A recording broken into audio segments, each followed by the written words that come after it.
Hello, everyone. Welcome back to From the Cup, Week 23.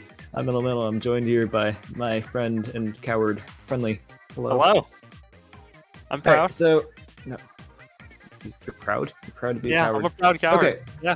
So Yeah. we're running a little bit behind schedule, so we'll go right into our first match here. It's going to be between drumroll because it's taking a while to load.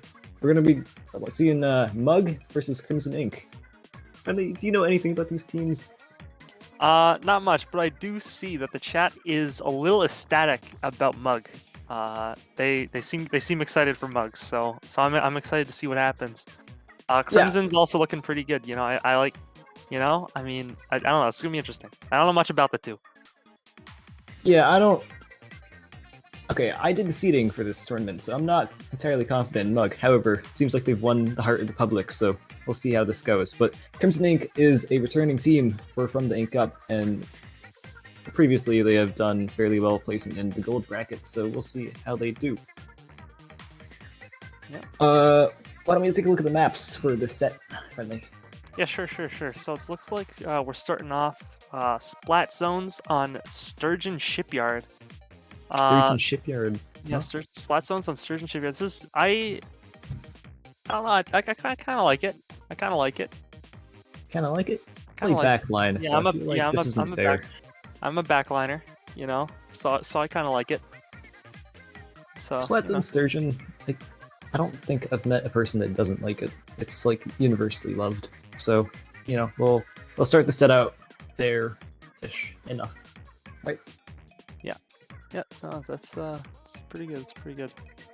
Yeah. You Looks like, mainly play midliners, if I'm right. Am I? Nope, you're Or not you right. frontliner? You're a frontliner, are you?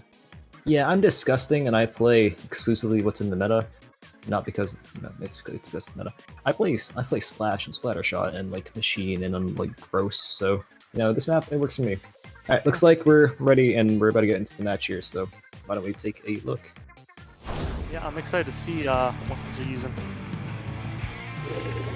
Oh, there we go. It's a little bit slow, but we're there. All right. All right. Let's see. Charger, Splash, Gal. It's kind of sick. Two sets of abilities. Yeah, that's interesting. And Carbon Roller. Okay. Yeah, Carbon. That's an interesting pick. That's definitely Alright, so on the side of Mug, they've got a standard-ish medic op then. Yeah, Crimson Ink, they're trying something new, but, you know, see how that goes for them. All right, Mug already in control. Yeah. Looking pretty good. Yeah, maybe I should have put more faith in them. This initial fight right here. This is, you know, it's always a mess. And the Carbon running him right off the map. Wow. Crimson's got it under control. Crimson's got it. Yeah. It was a little bit rocky at the start. With that first cap, I was losing faith a little bit, but that, you know, that retake was very good on their part. See the sniper there on the Greats trying to make a play, but it's like they get picked off, and, you know, they can walk back into the court. We have bomb coming out inside of Mug, trying to get back in. It's 46 left, you know, they gotta make moves somewhat soon, otherwise the game's gonna be lost. Oh, nice skill there from the machine, and crab comes up. Yeah. Oh, but unfortunately, they get behind the crab, and down goes right behind. the push. Yeah. Trying to get that machine down, not fast enough. Not fast enough. Not fast. Oh! But, wait, that's Mug. Mug gets the zone back, and, you know, maybe it's not over for them yet. 24 is a pretty significant lead on the side of Crimson Ink, but, you know, we'll see what Mug can do. Frontline Charger goes hard, down, goes down. That's too bad. Yeah, no, just tightly contested. Yeah, machine goes down to the zone! You need to beat zone! The zone, yeah. Oh, they got it. Yep, they got the spirit. Yeah, it looks like Mug seems to play a little bit more conservatively once they get into that zone, and, you know, maybe they'll make a comeback. But right now, it's not looking great. They've got a huge lead against them, and some penalty to work through, so we'll see how that goes. Yep. Gal's pushing up here, trying to make a move. We'll see. How comes the kill about and Ink back. Let's see if they get the capture. Oh, but they got a back of it. No. Down goes Carbon Roller. Just holding up for as long as they can. Yeah, as long as they can. Oh, Gal whiffs. That's unfortunate. 2 down inside of Mug, and that's going to be another failed push again. However, it's not. Oh. Okay. I stand there. It's not over for Mug yet. They've got, you know, Crimson Ink's got a large penalty to work through, so we'll see if they can make it connect. Looks like we got like 1 or 2 pushes left in them, and then it's pretty much over. Crimson Ink was 2 down on their side for 1 moment. Let's see if Mug can take advantage of it. Right on the point. Just trying to at least, very least, make them lose control. Prevent. It's a game of time for them now. Yeah, the mini with laser aim takes down the machine. And it's just a charger on the side of Mug. So, oh, and now comes their Ink back taking out 1, but they're pushed up way far, and you know they're not safe at all. Oh, Mini gets another pick on them. Mini too. Wow, Mini. Ooh. Good work on that Mini. Yeah, very dominant game by Crimson Ink, as you know, as we predicted. But I believe in Mug. I am a supporter, and if they get it together in the next 2 games, they can maybe bring it back. They just need to, you know, be more coordinated and come in as a team, and you know, not get staggered that hard, and they'll love it. It's not over. Yep. So how long has like what's the origin or backstory of Mug? Because I see they have a very big fan base in the stream chat. I don't know much about these teams, so you know this is a learning experience for me. You're asking me, and I have not got a clue. I do know that Mug. Hold on, I recognize it. I think they played in. Hold on, let me get this clip. Looks like Mug played in Under Pressure, a tournament recently, and I don't think they made a bracket. So they're new, but you know they're ready to make an imprint on the scene. You know, the next top team. Jackpot, don't know them. Mug is where it's at. Mr. Bones 1111 says Mug Dog saved me from Bosnia. So I'm getting, you know, I don't know, I don't know the whole story behind that, but you know, good on Mug. Good on Mug. Good on Mug. We'll see if they can, you know, if they can make a comeback here. It's not too late. Only 1-0. It's not too bad. No, not the end of the world. Mug can definitely bring this back. Crimson Ink, though, going strong. That was a very interesting lineup with the 2 sets of dualies. Yeah. I recently just started trying out Dapples, and I gotta say I love the beacon, and the quicker dodge. Despite, you know, I started originally at Tetras, you get 4. Moving on to Dapples, you get 2, but they're much faster. So you find yourself, you know, really confusing the person you're going up against. I think the most interesting pick there in the comp of Crimson Ink was that Carbon Roller. Roller, though, yeah. Yeah, no, most people have considered that thing to be like almost unplayable because the way damage falls off with that weapon, like they need that burst bomb to compensate, and they lost it. And they got a crusty little auto bomb, and it's not working for most people. Like Liam, our fan favorite, has mostly stopped playing Carbon Roller in favor of backlines now because of the loss of the beloved burst bomb. Yeah. Yeah, no, I respect that. I respect that backline switch, though. You know, I respect that, man. Backlines. You disgust me. Okay, looks like we're heading into our second match here soon, which is Tower Control on Hammerhead Bridge. I can't see. Okay, now I can. All right, looks like we got not the same top coming out from Mug is the Carbon Roller, or no, that's the V Roller in the place of, what was that, the Gal? And on the side of Crimson Ink, they've got another odd comp, but maybe they'll make it work. So it looks like both teams got their bubbler. Oh, but there's more ink packs inside of Crimson Ink, which is interesting to see.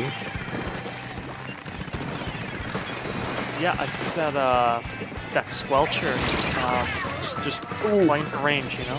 Nice pick by that charger. Yeah, nice pick by that charger. Oh, another one. Just trying to get that tower moving. Hammerhead Bridge really favors these backlines, and they're putting in the work, taking down half the team by themselves. Yeah. 2 down inside of Crimson Ink. I'm confident. Maybe.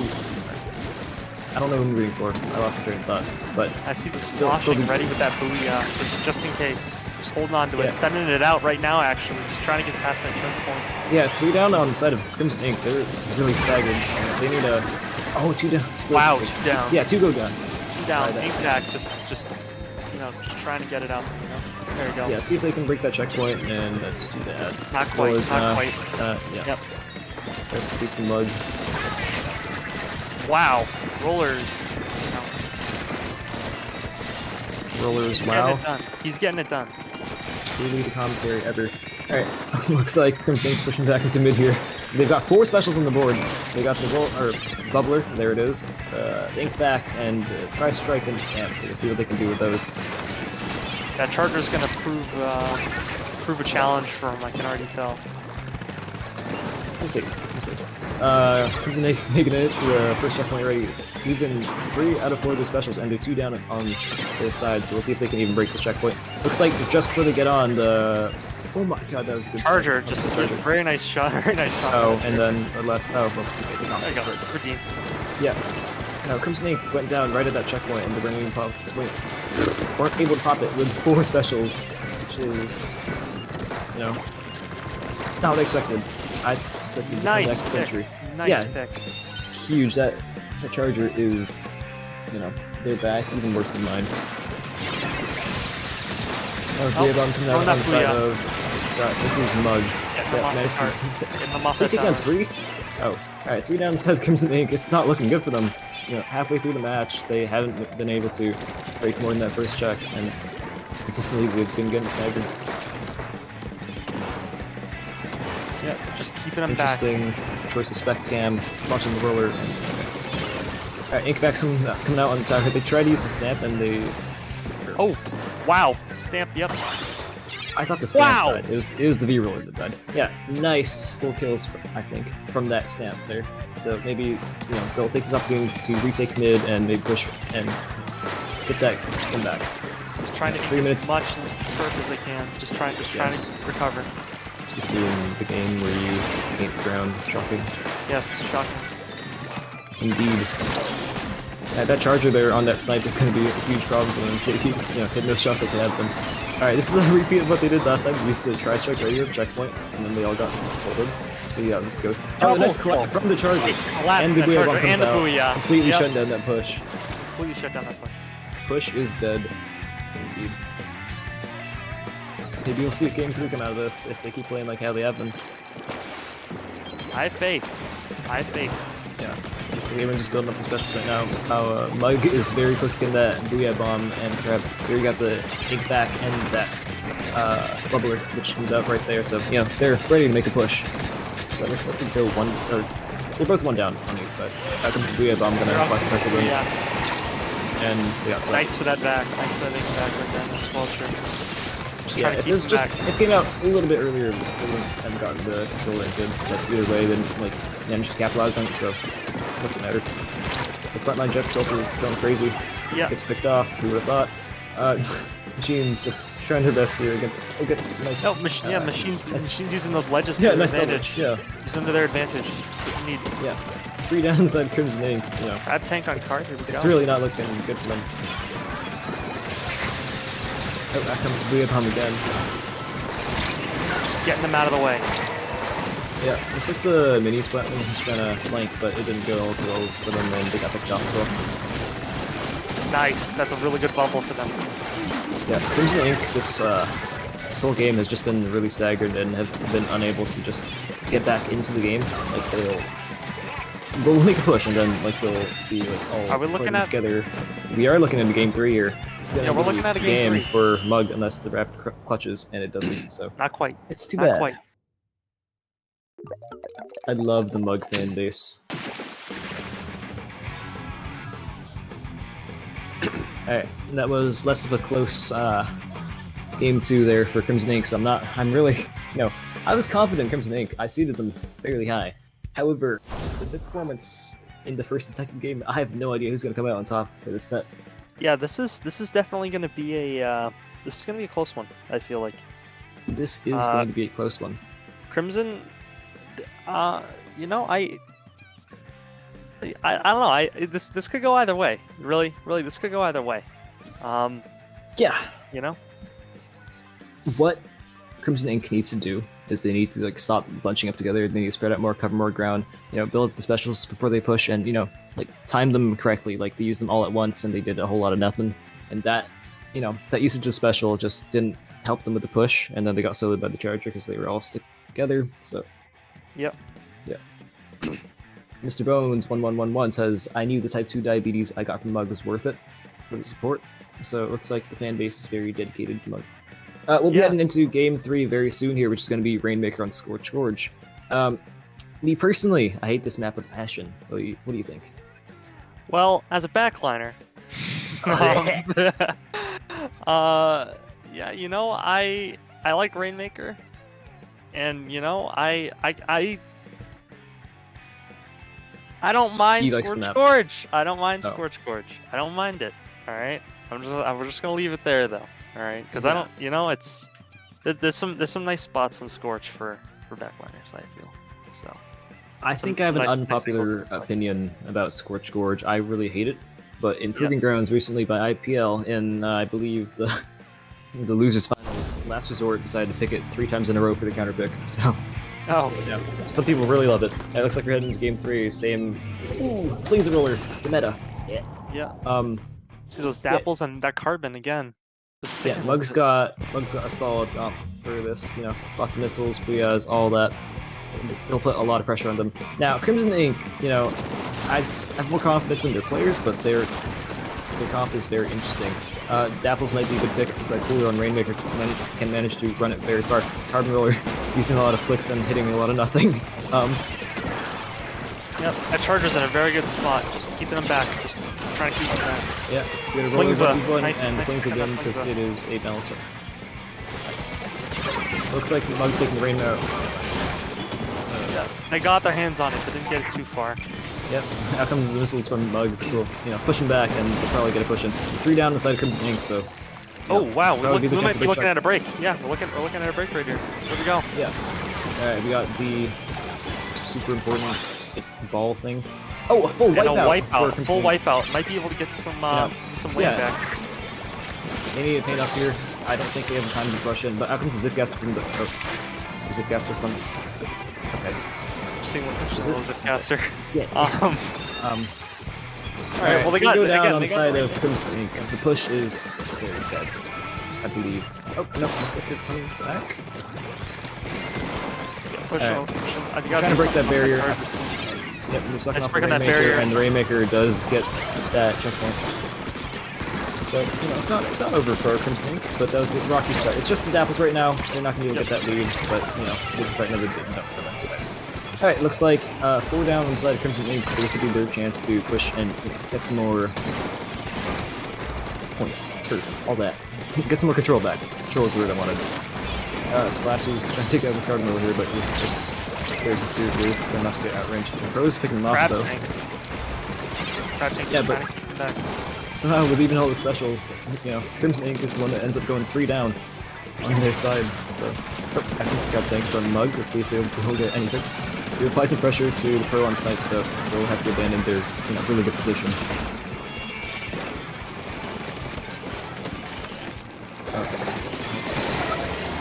Alright, Mug pushing up here might be able to get some points as long as they can take down those Dapples that are I was like, kind of flank. And the good Dapples do ink go down. factor. Oh, but the Pro clutches and managed to get the Rainmaker before they make more moves. This will give their teammates a chance to respawn and get back in to help them out. Oh, nice crab tank out. That's 1 down. Not almost Rainmaker down. Looking good. Just getting as much of that turf painted as possible. Yeah, currently they were Crimson Ink and Mug were both 1 down. I do not believe I've seen the Carbon Roller alive this time. Besides, Now, maybe I'm just not seeing them, but I'm not the Dapples. I'm not seeing many squid beacons going out. Not gonna lie. yeah, it's an interesting choice from them because you know, the Dapples, everyone hates the kit. However, they are wrong, and I'm right. The Dapples are amazing as a support currently. Those beacons, and cool, you can jump in and out really fast, and you know, get behind the enemy, all that. Yeah. No, You know, it's being underutilized here. Oh, nice shot pick. from the Charger. Very nice pick. Yeah. And a nice view of balls on Scorch Gorge. Thank you. Right. Alright, Going Cardinal right comes in. to play Oh, here, managed to Rainmaker down. trade There with you the- go. Yeah, managed to trade this interesting choice. Alright, Mug's got the crab ready, but opts to take the Rainmaker instead. Oh, there's Stamp. They're about to be attacked by that stamp, and There's down they Stamp. go. Yep. There's Yeah, Stamp. Crimson Ink, might be able to make something out of Painting the this path. pick. wow! A nice stop Great, from that double, stand. great collateral. And a wipeout. Great They've got to collateral. run Wipeout. now if they want to get that. They want to get that. Yep, they just got to push it a little bit. They've got to go. They got it. And there it is. A nice lead from Crimson. Oh, they're going to try to push it further. Trying to go further. Get down to Just get 38. as far as they can. Yep, yep. On the Scorch Gorge, it is, yeah, 38's huge, or not huge, but it is very, very solid lead. Like, anything further than that would be, you know, you'd have to spawn camp them for that. The Scorch Gorge is very, very difficult to get KOs on unless you're marginally better than the other team. So, Yeah, this is looking that's close. huge, 30 that's huge. seconds. 30 seconds. They're gonna need quite the push. They're gonna need quite 30-point push. Oh, so. Crimson Ink flanks and gets the Rainmaker coming out of that cooler, so they might try to take it and run here. But the Charger notices him and sucks him, so it's kind of works well. Then just got a trade on that Dapples. Yep. Yeah, with 10 seconds left, you know. They Mug might has be only trying got for 2 overtime. Might be trying Yeah, for but overtime. no, the issue is Crimson Ink doesn't have the people and they don't have the pop, and you know, I don't think they can get that Rainmaker in time. They gotta pick it up now, and there's no one there to get it, Yeah, which no one there means to get it. this set goes 2-1 on the side of Crimson Ink. Rest in peace, Mug. Yeah, that was well fought though. Really nice shots by that Charger, definitely. You know, that was close. That was close. Mug had it for a while, but Crimson League managed to bring it back. But you know, everyone tried their best. It's a good match. Learned a few things. You know, so Yeah, this is you know good match right there. it was a valiant effort. Okay, Very valiant. Sugarcoating. Alright, let's see here. So for Crimson Ink here, I don't know if you're listening, but I would look into the weapons you play. Off meta is so cool and valid, but that is like a silly little comp. You're like lacking in paint and all that, and you know, slight issue. Alright, I'd look into that for next time, and then you know, maybe you'll 2-0 sweep Mug. You'll get your revenge, you know. For now, maybe it's the 2. No, that was you know well fought, Crimson though. I like that. That was good stuff. You know, I don't see many Carvins. So that was definitely interesting. You know, good stuff. Mug, you guys are great. You guys fought great. Very nice again. Very nice shots with those Charger shots that collide on that tower earlier. But you know, you guys were close. That was you know, just kind of bad timing. You know. Yeah, the Charger on the side of Mug, very, very well done. That I would not hit those shots. I will keep it real with you. I play the brainless weapons, and that's about it. Yeah, Charger W says spring chicken. Charger I agree W with you. indeed. I agree with you. All right. Charger W.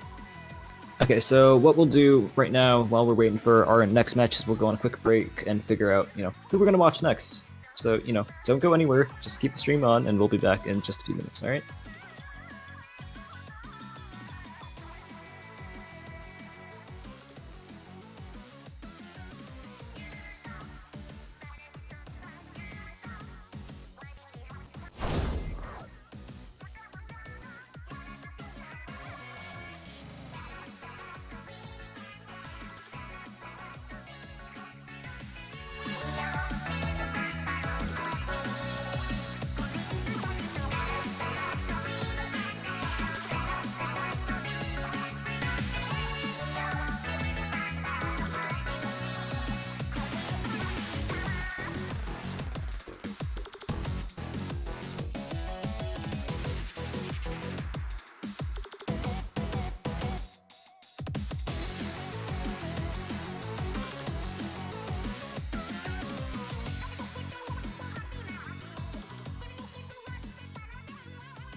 Well, I'm bringing us in. Okay, cool. Alright, welcome back. This is now set 2 of... We're really coordinated now. Set 2 of groups for From the Ink Up. So, we're going to be looking at two teams, more of a higher skill level, more known in the community. We're going to be looking at Transients versus Kraken Squids. Yeah, and I've heard the name Kraken Squids somewhere. You have you? I've definitely heard them. As for performance, again, I'm a little in the gray. So we're just gonna have to see how it goes. You know, I'm interested. I'm definitely interested. You know anything about Transients? Okay, I recognize the people here. I believe that recently they've changed out the roster. Good chunk of it. We've done some recruiting because I know that Ome used to be on there, and now they are gone like to the wind. So, yeah. Okay. Who else? I don't know who it is, but I got told that a former player for Marine Melody, a very, very, talented and out there low-level team, is now playing for Transients, which is cool to see. Now, Kraken Squids. Not to be confused with Night Sharks, they use the same tag, and it always gets me every time. They have done well here in the past. It's been a few weeks since we've seen them. I don't remember how well they did. I know they made gold, and that's about it. Oh. But Ollie there, I passed them in solo queue a good bit, and they,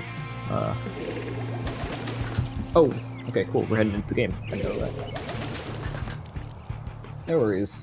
Okay, so on the side of Transients in the... Oh, they put the wrong team, or the wrong player on the wrong team. That's wrong player on the wrong team. Yes, that's a definitely It happens. Don't worry. You know what? It happens, man. Anyway. That's too bad. Alright, we got a little bit of a preview, so I don't know who's in the yellow team. I believe that was Transients. I saw a Charger and a Flingza and a Machine and a Tent Umbrella? You saw Umbrella? A Tent Umbrella. Oh, okay. Huh. Which side was using it? I believe that was Transients. Oh, that wow. was using it. Okay, well that'll be interesting to see. Yeah, Tent Umbrella is a very interesting pick, if I do say so myself, because Splatoon 3 netcode is actually awful, and the amount of things that go through that umbrella is insane. Alright, looks like the lobby's about to get going again. They shouldn't be changing any weapons, so if they do, that'd be odd. Anyway, I didn't get a good look at what Kraken Squids had, but, I believe Ollie plays the leader, and I know no one else. So, we'll see. Alright, moving into game 1 of set 2 from the Ink Cup. That's a mouthful. Alright, we got the teams right. We did it. Alright. On the sides of Transients, we got the Splashmatic, the Splatter Shot, the Flings, and the Charger, so pretty similar to what Mug ran. And on the side of Kraken Squids, E-Leader and Tetras? Okay. Yeah. And Splashmatic and Flings, so fairly similar comps, so switching out that Splatter Shot for Tetras. One down already on the side of Kraken Squids. Yeah. Moving fast. As Splash goes down, I'm just gonna help him a little bit. Flings just change into mid here, trying to get control and get the missiles. Looks like Splash is on the far left here, followed by some plus. They're just picking up the counters. Yeah, I see that E-Leader. Very, very, very good pick for this map. When I go this map and I just have to use an E-Leader, I hit some interesting shots. I'll say that. Yeah, one thing I expect to see for Inkblot, especially because it's very, very good at Inkblot, is the Splasher. You can shoot over the stacks. Yes, and, yes. It is very good. Those point sensors, it makes sure no one can hide. It's very, very good in this map. Oh, obviously, the Ink back on the side of Transients trying to defend their flag if their teammates don't help them. Oh, nice trade. Nice trade. Yep. Just gather those eggs. Eggs?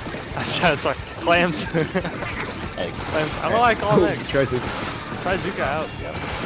Yeah, see if she can get any picks, but they got a lot nothing. Transients here is, they've got lots of clams here. The Splash carrying it. And now comes the Crab tank out. This is probably going to be a push. Let's see if they can get any picks with this. Looks like they dropped from their vantage point. Odds are going to run in and try to throw in the power egg. and then not get it. Yes, power egg. Let's do that. Alright, so they're not done yet. Not They done got- yet. Nope. Okay, well maybe they're done now. Alright, and now comes the crab from Kraken's Woods just to make sure, you know, if they had any thoughts of getting in. Oh, and a wipeout, then, you know, they're not gonna get in for sure. Passing clams and they're about to make a push here. But just Yep. have the Cancelled by that power egg. Yes, the power egg. and got the See that reach slider? Yeah, that reach slider. You might try something with that reach slider. Oh, yeah, there it is. Yep, there it is. There it is. Oh, but you know, if they get a little just a too little bit soon. closer. Oh, and And a wipeout. Wow. another wipeout. It's a very balanced Two match so wipeouts. far. Yeah, 2 minutes and 15 seconds into the game, and you know, no points on the board. Jackets gives a little bit of a disadvantage. You know, they got little no clams, and it's just controlling the clan economy right now. Especially on either side. This has just came out from the side of Cactus Squid, so we'll see, you know, maybe disrupted a little bit. You can see the splash there, taking a little bit of chip damage, which is really good. Be very aggressive if you're trying to get those tetras, but unfortunately we get picked off. Yeah. But it's not done yet, the Flames is going for them, and did they die? They did. Let's do that. Yep. Tetra solo. Petra's coming out on top. Yep. They almost got that restart already, so we'll see probably Wow, see what Petra's they is just up did. close and personal. Wow. Yeah, All right. skirmishes, unreal. Yeah. 14 cons, they can definitely make a good push here. Oh, that comes that And reslider. there's the reach slider. Cancelled. Yeah. Wow. Unfortunately, we didn't suck when we died. Alright, 2 down on the side of... Oh, both of them, actually. Looks like no person's gonna be able to come out there. The leader's just controlling that right stack, or left stack, then the right stack. Been very all-seeing and I'm looking for a word, and help me. Tag in. Looking Top for a one. word. Alright, so let's see. We got a power claim in the back. 2v3 situation in mid. I'm seeing that crab tank ready. Maybe we gotta. Yep, we got a push start. Yep, all the specials coming out on the side of Kraken's All Woods. specials coming out. Yeah, looks Two like they're power starting to claims. push in, Just though. trying to Oh, get it. but Trying to get it. splash goes down. This is probably the There's one, and there's two. And there's 2. Yeah. Alright. Nice push from Kraken's Woods. Although 54 is not a huge lead in Clan Blitz, you know, anything can happen with just 50 seconds left. You know, it's anyone's game. Transitions to the paint up. Needs to paint up right now and get control back of mid. Get the specials, get the clams, and you know, take a shot.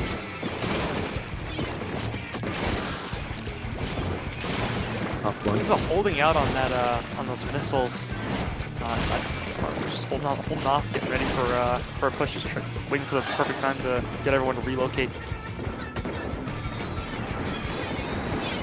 Oh, okay, we didn't off the back. My heart broken. Misses came out on the side of Kraken's Goods trying to displace them, and despite being so bunched up together, you know, nothing came out of those missiles. So no final push from Kraken's Goods, but it's not over for granted because they got one more special left, and they won down on the side of Kraken's Goods, but unfortunately the flanker goes down. Can they make it through? And no. a wipeout. Yeah. And a wipeout with 15 seconds left of overtime unless they turn on their Reinkathai. They're not getting back in there. Yeah. And there it Alright. is. Yeah, that game goes to Kraken's Goods. Almost, well, I want to see nearly won. I mean, you know, they like barely got that push in. So, you know, well, let's see how this set goes. I think it's anyone's. Yeah. That was I don't know. There were some pretty close pushes. The wipeouts on both sides, you know, it would just be one side would overextend or overpush, the other side would overextend, overpush, and it was just it was a very back and forth game. It felt like. Yes. Um, As Clan Blitz usually is. I remember Yeah. Div saying this at least like 20 times during the FTA that they commented. It's a very like, I think they said seesaw game mode. a seesaw, and- yes, a seesaw. seesaw. There you go. Or like, no, there's some analogy and it's not seesaw, and I feel stupid for bringing it up now. A teeter-totter. It's teeter-totter. Yeah, that's better. Looks like the next match is going to be Splatzones and Midspeak Metalworks. I have some opinions about this, but I want to hear yours first. You know, I'm fine with it. I like it. Backline. Okay, alright, so every map I like, I just can't because I'm a backliner. This is what I'm getting, is what I'm picking up here. No, you can like it. That's what I'm... Deep Metal works, especially in splat zones. It is a very stally mode. You know, the backlines control everything, just like Hagglefish. And, you know, the fighting is just throwing bombs and, you know, sometimes getting specials in mid. And it's a whole lot of that. So that's what we'll be seeing. I expect to see Ollie stay on the leader and maybe the Charger on the side of Transients upgrade to a leader as well. But we'll see. Maybe an Explo, but it's less of a good pick on this map because of the Greats, and Explo is like kind of crusty in that regard. So we'll see. Yep. Splash is also, you know, a choice pick for this. The Crab is very, very dominant in this meta, and I expect to see them bring those back out, so we'll wait and see. I wasn't looking too close as to how that leader was performing, but if they end up sticking leader, definitely a good gun for this map. Definitely a good one. Yep. Some very choice spots. Trying to show us the scoreboard. However, Splatoon 3 always got something wrong, and we can't see the scoreboard. So unfortunately, we do not know how Ollie did on the leader. However, I have played against Ollie, and I feed to them the entire time, so I trust in their leader. They did great. Yeah. All right, looks like round 2. Let's see if, you know, they're able to reverse sweep again. All right, let's see. On the side of Transients, we've got the... Yep, there's one leader. Like I said. Yep. Everything stayed the same besides there's that two leaders, yep. Yep. Okay, I believe was that a Tetra that switched to Gal. But yeah, very, very similar comps here. Yeah, standard stuff. Things is building for missiles, so they're not. Splash is Peyton, so I'm trying to get the Crab as well. And moving the pressure on the left stack. Very similar matchups, actually. Yeah. Very similar. Alright, out comes the Crab on the side of Transients, and the missiles as well. It's going to push them back and get the cap. The 2 down on the side of... one down. Crab tank down, swapping up for another Crab tank. Yep, Crabs everywhere. Crabs everywhere. The Splash is, you know, fighting for life right now. That laser barely missed them by an inch. Nice. And there goes the zone back inside the Transients. And back in the back inside of Cracked Squids. There's the zone back inside. They said this is, he said, this is the tier counter mode. I'd like to show them this. Yep. This is, no, it's worse. Crab trying to put some pressure on that leader, but... 2 crabs. And it's getting nothing. It's crab goal. Yeah. There you go. Yep. Crab's hitting a whole lot of nothing, but, you know, we're kind of best. Oh! We managed to break that crab early, so we get to see this of that. Cracked Squid is still getting points on the board, despite, you know, having no specials and whatnot. Wow. Almost a mirror match? Yes. Out comes the Crab, but the missiles are gonna force him to lose that fire speed. Nope, they're just gonna get the missile back. Yep. Valid. Right back in control. Just trying to reset. Yeah, they're 1 down on the side of Cracked Squids, and things gone down there. But they managed to get a nice pick, so they'll make it even. Yeah. We're at 3v4 situation right now. 2v4 situation. It's out, and we got the Splash? No, it was the Splash Shark. And they showed themselves a little bit early, and they got folded by the Carbon... Flings a roller! No place Carbon. Yeah. He's going for missiles as one should, unfortunately. They just push up pretty far for a leader, and yeah, they run back to see that Crab. That terrifies me. Out, missiles out, and they fight the missiles with their own missiles. And missiles, and both missiles are out. Yeah, they're still going. 29 points. It's, you know, a pretty significant lead halfway through the game for Cracked Squids. Yep. Alright, 2 down on side of Cracked Squids there. You know, they get in, and then they get the zone to get like 10 points, and then they perish again. We're just seeing this like teeter-totter. It's a very even match. Oh, down goes the Flingza, so this will probably be their chance to get the zone here. Do they? Yeah, it's close. Oh, not quite. Not yet. And not quite. Yeah, there it is. Yep. Yep. This is very literally a mirror match. There it is again. Yeah. This is teeter-totter. No, missiles on one end, missiles on the other. Crab on one, crab on the other. Yeah, only thing that that's different is the whale and Bazooka. The Bazooka's hit nothing so far, and the whale is pretty useless, in my opinion, besides for any kill. So, it is, let's see, pretty much. Crab's trying to get that splash, but, fails and gets picked off by Ollie on the leader. Popcorn? Wow, yes. I'm just taking it in.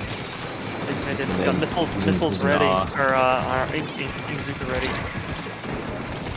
Working close, got a bit of a duel right here, and ultimately comes on top. Shot.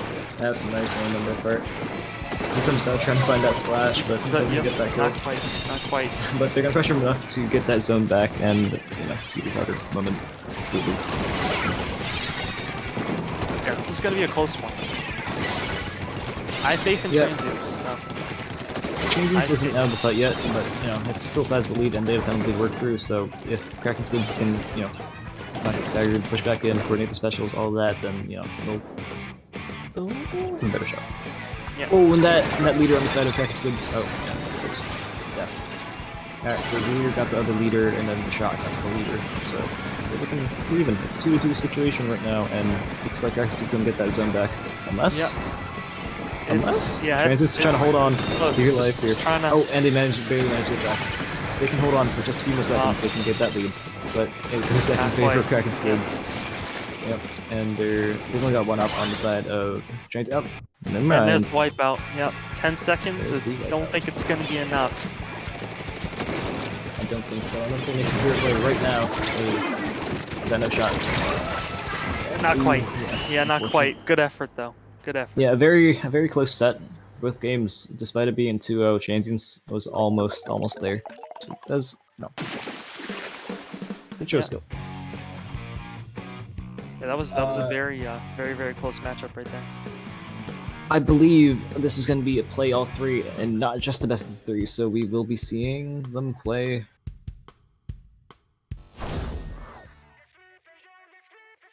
Play all three matches. Play all three, indeed. I'm gonna remind them, make sure that they do, because I want to see if they can at least take a match off them. Yeah. Alright, so we're gonna be looking at. I interrupted you. Go ahead. I don't know. I was gonna say. I have a feeling that if they get this third match in, I think Transients they have a shot. That was very teeter-totter. That's very evenly matched up. It felt like there's always a bit of luck involved with these games, I don't necessarily think it's luck. Like, I saw Aldi several times. They got the push starting to pick. They would take down that leader, and that leader was, the element that prevented them from being able to push through that narrow, open, no cover mid. Yeah. And with that leader dead, Ollie allowed for the team to get in there, and I think that was what turned the tides of the battle. That was okay. All right. An awful sentence. Yeah. Alright, looks like we're going to be going into tower control on Museum D'Alfonsino. Popcorn. What are your thoughts on Museum D'Alfonsino?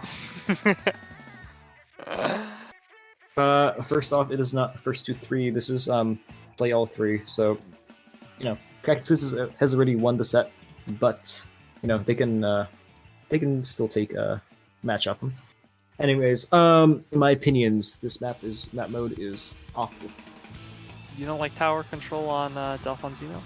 No, D'Alfonsino is great, but the path is very odd because it's a spinner at center, and I'll shut up now because we're getting into the match. Yeah. Yeah. But I do agree with you. The tower is very, very high up. It looks like we changed out that Splash-O-Matic for a bubbler, which is an interesting choice because Crab on tower is kind of a thing. A wiper? Oh wow, a wiper. You see the wiper. I'm really Kraken Squids. I want to see it. Most of these incumbents are Transients just switching out that Crab for a bubbler, which is odd because, Crab on the tower might as well be the same thing, maybe a bit better. Just trying to contest the middle. I think the moment they start, they get those backliners out, they're gonna try and push. No, they're going for it right now though. You might have some trouble with the crab tank right there. Yep, bubbler out though. Oh, crab tank down. Nice, yep. Nice shot. Past the first checkpoint already. Looking good. Bubbler ready on this side. Nice pick. Did we try and keep that tower back? Yeah, they just need to pin up right now.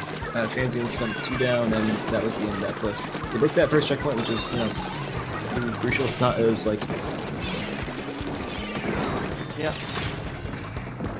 We're looking at first checkpoint right here. I'm being harassed. Can they break it? About a voice crack. Can they break it? No, the crab falls off, unfortunately, because of the little, like, ledge, or... Yeah, ledge around the tower. They can't get back up. Alright, looks like they broke that checkpoint. They're gonna get the lead here. But the Transients, they're 1 member up, so they can probably get back from here.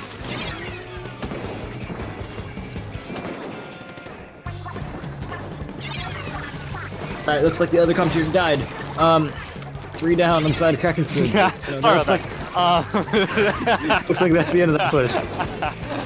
I'll give you a little nudge next time. Why, did you try asking me something? No, Try asking me something? The other commentator died. Oh no, I saw you went on mute, so I was just gonna solo show, you know, I'm just better. Looks like Transient's getting ready for another push there. Managed to get that Viper, which I don't know how big of a deal that is, considering. This Wavebreaker? Yeah, Splash is trying to flank and go around, but unfortunately doesn't get anyone. But the Plains does go down to something. I think they just got I think the leader just got it flat. Oh wow. Yeah, no, that was great. Didn't see that well, but Alright, looks like they've ended that push, and they're gonna build specials and try to get their own. The leader can be the first to get their special with that wave breaker. It's gonna, you know, keep them out of mid, or at least like. Ooh, nice pick on the Flingza. Okay, if the special doesn't get the push started, then that did. We got 4 specials on the side of Kraken's ready. That crab thing's gonna come out on the tower and suddenly make them, you know, be almost unclearable for 9.5 seconds. I don't know. I'm not a nerd. I lied, I'm a nerd. I knew that. Shut up. No Transient's still I'm not good with that too. Putting down that bubble. Trying to think about it. But that wave breaker with the torpedo is gonna take down Junior, and it's just gonna be the almost like a trans shot. Spotter shot on the side of Transient being the last one. Yeah. Just guarding that tower and just wait for the push. No one's coming though. Yeah, what Transient needs to do right now is build the specials, take over mid, and, you know, coordinate a little bit better. Like right now, they're pushed up all the way up to the flat, and they're good at taking advantage of, you know, Kraken's being dead. When this has come out, I think this is a little bit early, but yeah, a little early. it's gonna get it's gonna get control back in mid at least, and they're gonna try to pick off that. I think it's Splash. No, that's Junior. There you go. All right, 3 down inside of Kraken to see if they can, you know, run it for it and make it work. I haven't seen much in that Splatana. I'm very interested to see what they're doing. Yeah, can we watch Splatana? It's yeah, thank you. Alright, let's see the Splatana gameplay. Alright, so they considered flanking, but they realized that the Splatana is a little bit rusty, and they're gonna try to go around. The leader almost gets them. Very close. Waits for the pick, and there's Splatana. Yep, there's leader now. There's all the triple kill. Wow! Wow! Alright, as soon as you watch them, and there's the wipeout. 3. And there's the wipeout. Never doubt the wiper. Never doubt the wiper. Viper's got it under control. A whole lot of nothing, but that was. They had it under one control. Of the plays all the time. They got that it was under it. control. That was it. Wow, great job. Alright, we got leader battle here. Oh, leader battle. Yep, almost got that jump shot. Nearly missed. And looks like they're backing up and focusing elsewhere now. So always a good support in the team. Yep, close. No, not quite though. It's just leader battles. Yeah, leader's focusing a little bit. Yeah. Tyr's about to enter the base of Transients, and with 8 seconds left, and with the checkpoint down, it's not looking too good for them. 2 down on the side of Transients, 2 seconds left. It's not it. They managed to really break that checkpoint, and that's the game. So, a clean 3-0 sweep from Kraken's Goods is closest in that zones match, but aside from that, it was a fairly dominant set from the side of Kraken's Goods. Yeah. No, that was good on both sides. That was well fought, very close battle. Again, it was that was very teeter-totter. I felt like, the tower, both tower just kept going back and forth, zones back and forth, Rainmaker back and our clams back and forth. It was very, very, very back and forth. So these were good matchups, very good matchups. I felt as if there was a couple instances where abilities were being popped, just for the sake of popping them, just to, be able to build another one. I feel like holding for those instances where you have those like really locked down pushes. Just let's say 10 of missiles, right? I think Flingzo was shooting missiles. If they had held off on those when they were on that choke point, it would have had everyone's have to. They're all forced to move. So that would have broken that choke a bit. They made some opportunity for a couple kills, and then Bro is waffling. I'm what? Waffling. Anyway, I do Waffling? agree. Waffling. You're like running down things to say. But you do have a point though. That some of those specials came out a little bit early, and if they had saved them for the push, like usually using the specials on checkpoint or right before, would pass pressure, make sure they can break that checkpoint, then they can continue moving. But like for example, those missiles from the Flings that came out a little bit too early, and they didn't benefit much from it. Generally, though, it's a pretty good display skill. It's some simple things to fix, and they can definitely take the set next time if they do fight again. Now, this was a fairly fast 3-0, and I believe this match started early as well. So what we are going to do is we're going to go to a short break. This set is supposed to finish in 8 minutes, so we'll see you then. Make sure... Don't go anywhere. We'll be back soon for the next set from Makeup.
we are looking at Takoyaki versus Territorial Water Otters. Now, the Water Otters, I remember them.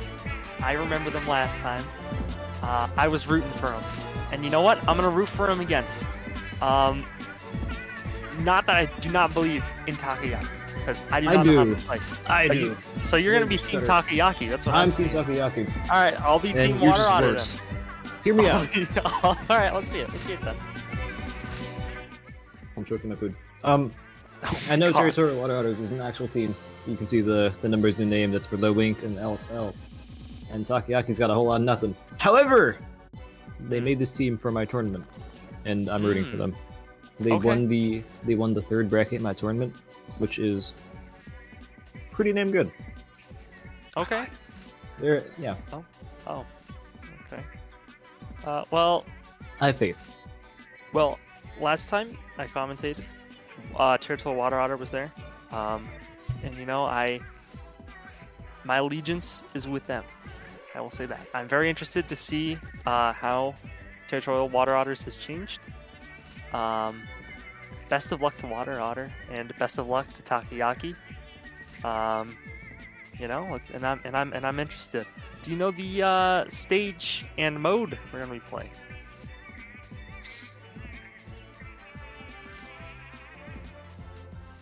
Hello. Sorry. Rainmaker Sturgeon Shipyard. Ah, yes. All right. So, what are your thoughts on that? Love it. You like it? This might be one of my favorite map modes. Yeah, I like it. There's some nice spots you can sit on. There's that central tower, that rotating thing. That's supposed to be. What's wrong? What's wrong with you? Play ballpoint. What's wrong with you? Ballpoint's great. All right. You get burst bomb. You get. No, you don't. What? Or you get a fizzy. You get. See this? This guy doesn't even know his own What? weapon. Yes, I do. Yes, you get your primary weapon has 2 firing modes. I think that's great. You know. Yeah, it's great. We'll give you that. We'll give you that. Rainmaker Surgeon. Love it. I think the left side is kind of risky to push. However,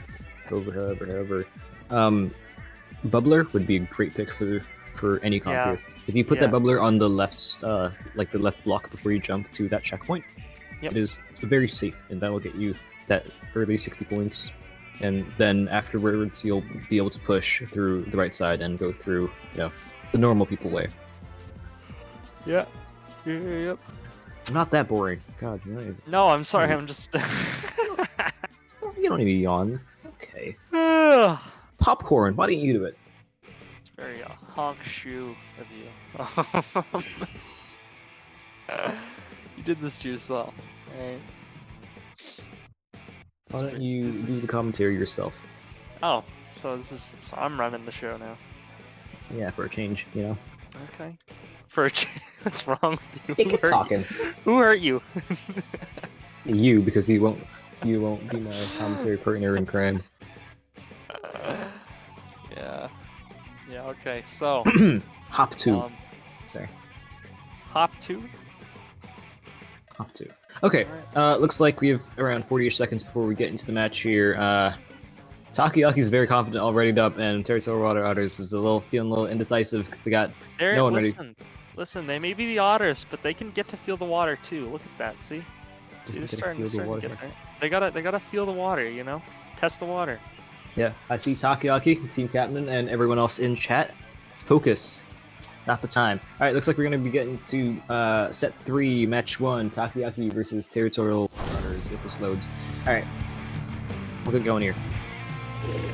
Okay, on the side of, I believe it's Takoyaki, got an E-leader, Flames Roller, Gal, and a Splash, fairly standard. A Reflux! I love it. Alright, Territorial Otters got the Reflux, Squeezer, Splatter Shot, and the Zipcaster. Both, fairly aggro comps. Yeah, I like that believe Squeezer. Takoyaki's, yeah. I think that Squeezer. Early missiles coming out from the Reflux, who I thought. Sorry. Record time, 15 seconds. No, it's not. Alright, Reflux is gonna try. Ooh, goddamn. Wow, nice pick. Territorial Water Otters nice. tries to run for the Rainmaker and gets folded by the 52 Gal. 52 Gal getting the second pick. Can we get 3? So they can't. They're gonna pop back up and get that Rainbreaker pop and start a push here. They got 2 specials ready on the side of Takoyaki, so they might be able to make something happen here. Comes the Killer Whale from the 52 gal. It looks like they're gonna try to push left, like I said, get that early points yep, and that checkpoint. there it is. Yep, no one's there on that spinner to stop them, and you know, yeah, nothing either way. So out comes that Trizuka trying to get that crab, but nothing really happens. Reflex drops down to be folded by that crab, and it looks like they might just take it and run once here. The Squeeze drops down as well. They're gonna jump out just barely with 1 tick left before they die. These guys in their base, they're doing a lot of work. Trizuka barely managed to get that Rainmaker before they get too many points. And 52 guys push way far up, using that splash wall really well. So maybe like well, but maybe not that well. I'll give you a chance to talk. I need need to breathe, yeah. Alright, so what are we looking at? We got 52 gal just pushing the way back. Rainmaker down for now. 3 down. 3 down. We got a 3v1 situation. A wipeout. Full wipeout. They just need to get that Rainmaker out there. Disgusting. And this team had the audacity to say, we're about to get forward in chat. They knew they were going to win this. I think we should take a point off them for toxicity. Wow. Alright, Aidenator gets a nice trade, and another wipeout. Let's see if they can jump back in and get that time. Alright, Rainmaker's in an odd spot there. It's gonna be kind of hard for them to get, so likely Rainmaker's just gonna reset to mid. See if they can keep this pressure on them. Blaze's almost gonna get that reflex, just 1 more hit, and almost in good pose, but it. Blaze's there, getting more missiles.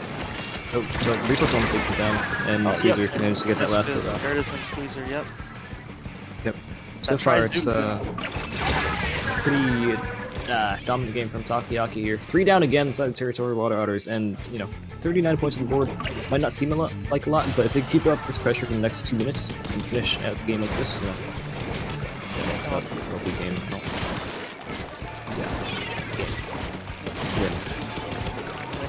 Right. The missiles out again. Wow, you're just getting them out there. That is devastating. And there's Trizuka. Just missed it. That Squeezer, nope, got it under control. It's gonna be 1-on-1 situation. They're gonna take that Rainmaker. It looks like it's gonna be a little bit early, but you get a nice pick using the Rainmaker. Rainmaker main is crazy. Managed to take down the leader as well. They're 3 down on the side of Takoyaki. They're gonna break that checkpoint here, and if they don't get back in time, then it's like a bad news for them. But now they're 1 down inside of territorial water otters, so we'll see if they'll be able to push this further than the checkpoint. But with that checkpoint broken, 39 is not a huge lead anymore. If they don't pay attention and they run in, grab it, then that's going to be the lead for them. Looks like Panda's going to have to back out here, narrowly avoiding that brush. This crab tank, odd pick right here. Odd position to pop that crab tank, but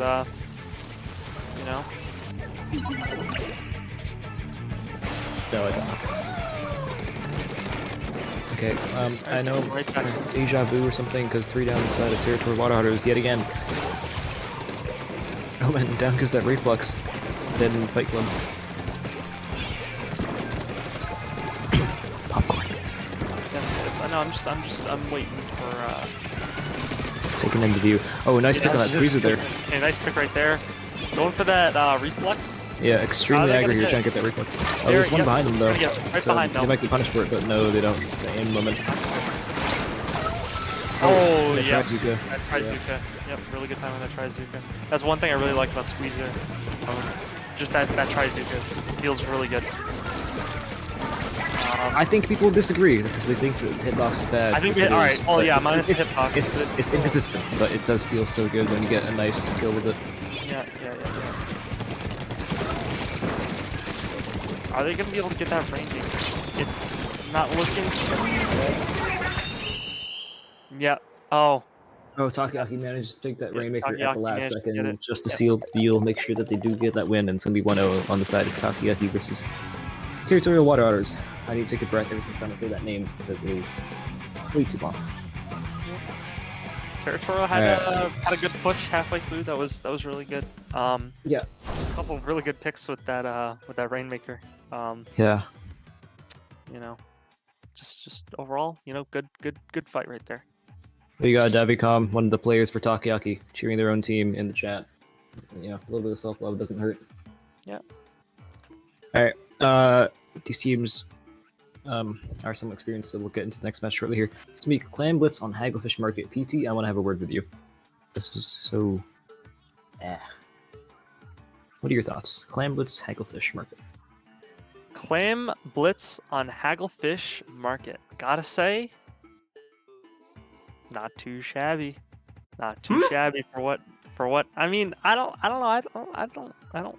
See, this is why. All right, this is why I'm so self-conscious about having my opinions on maps. Right, because I get so much flack. No, you can share. recoil. You can share your opinions. Just make sure that they're right. You know.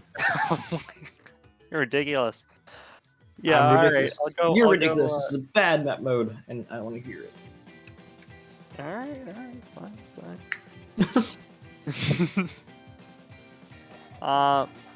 Yeah, I'm interested to see what they're using. So taken by your reaction to my my review, you don't like this map. No, I love it.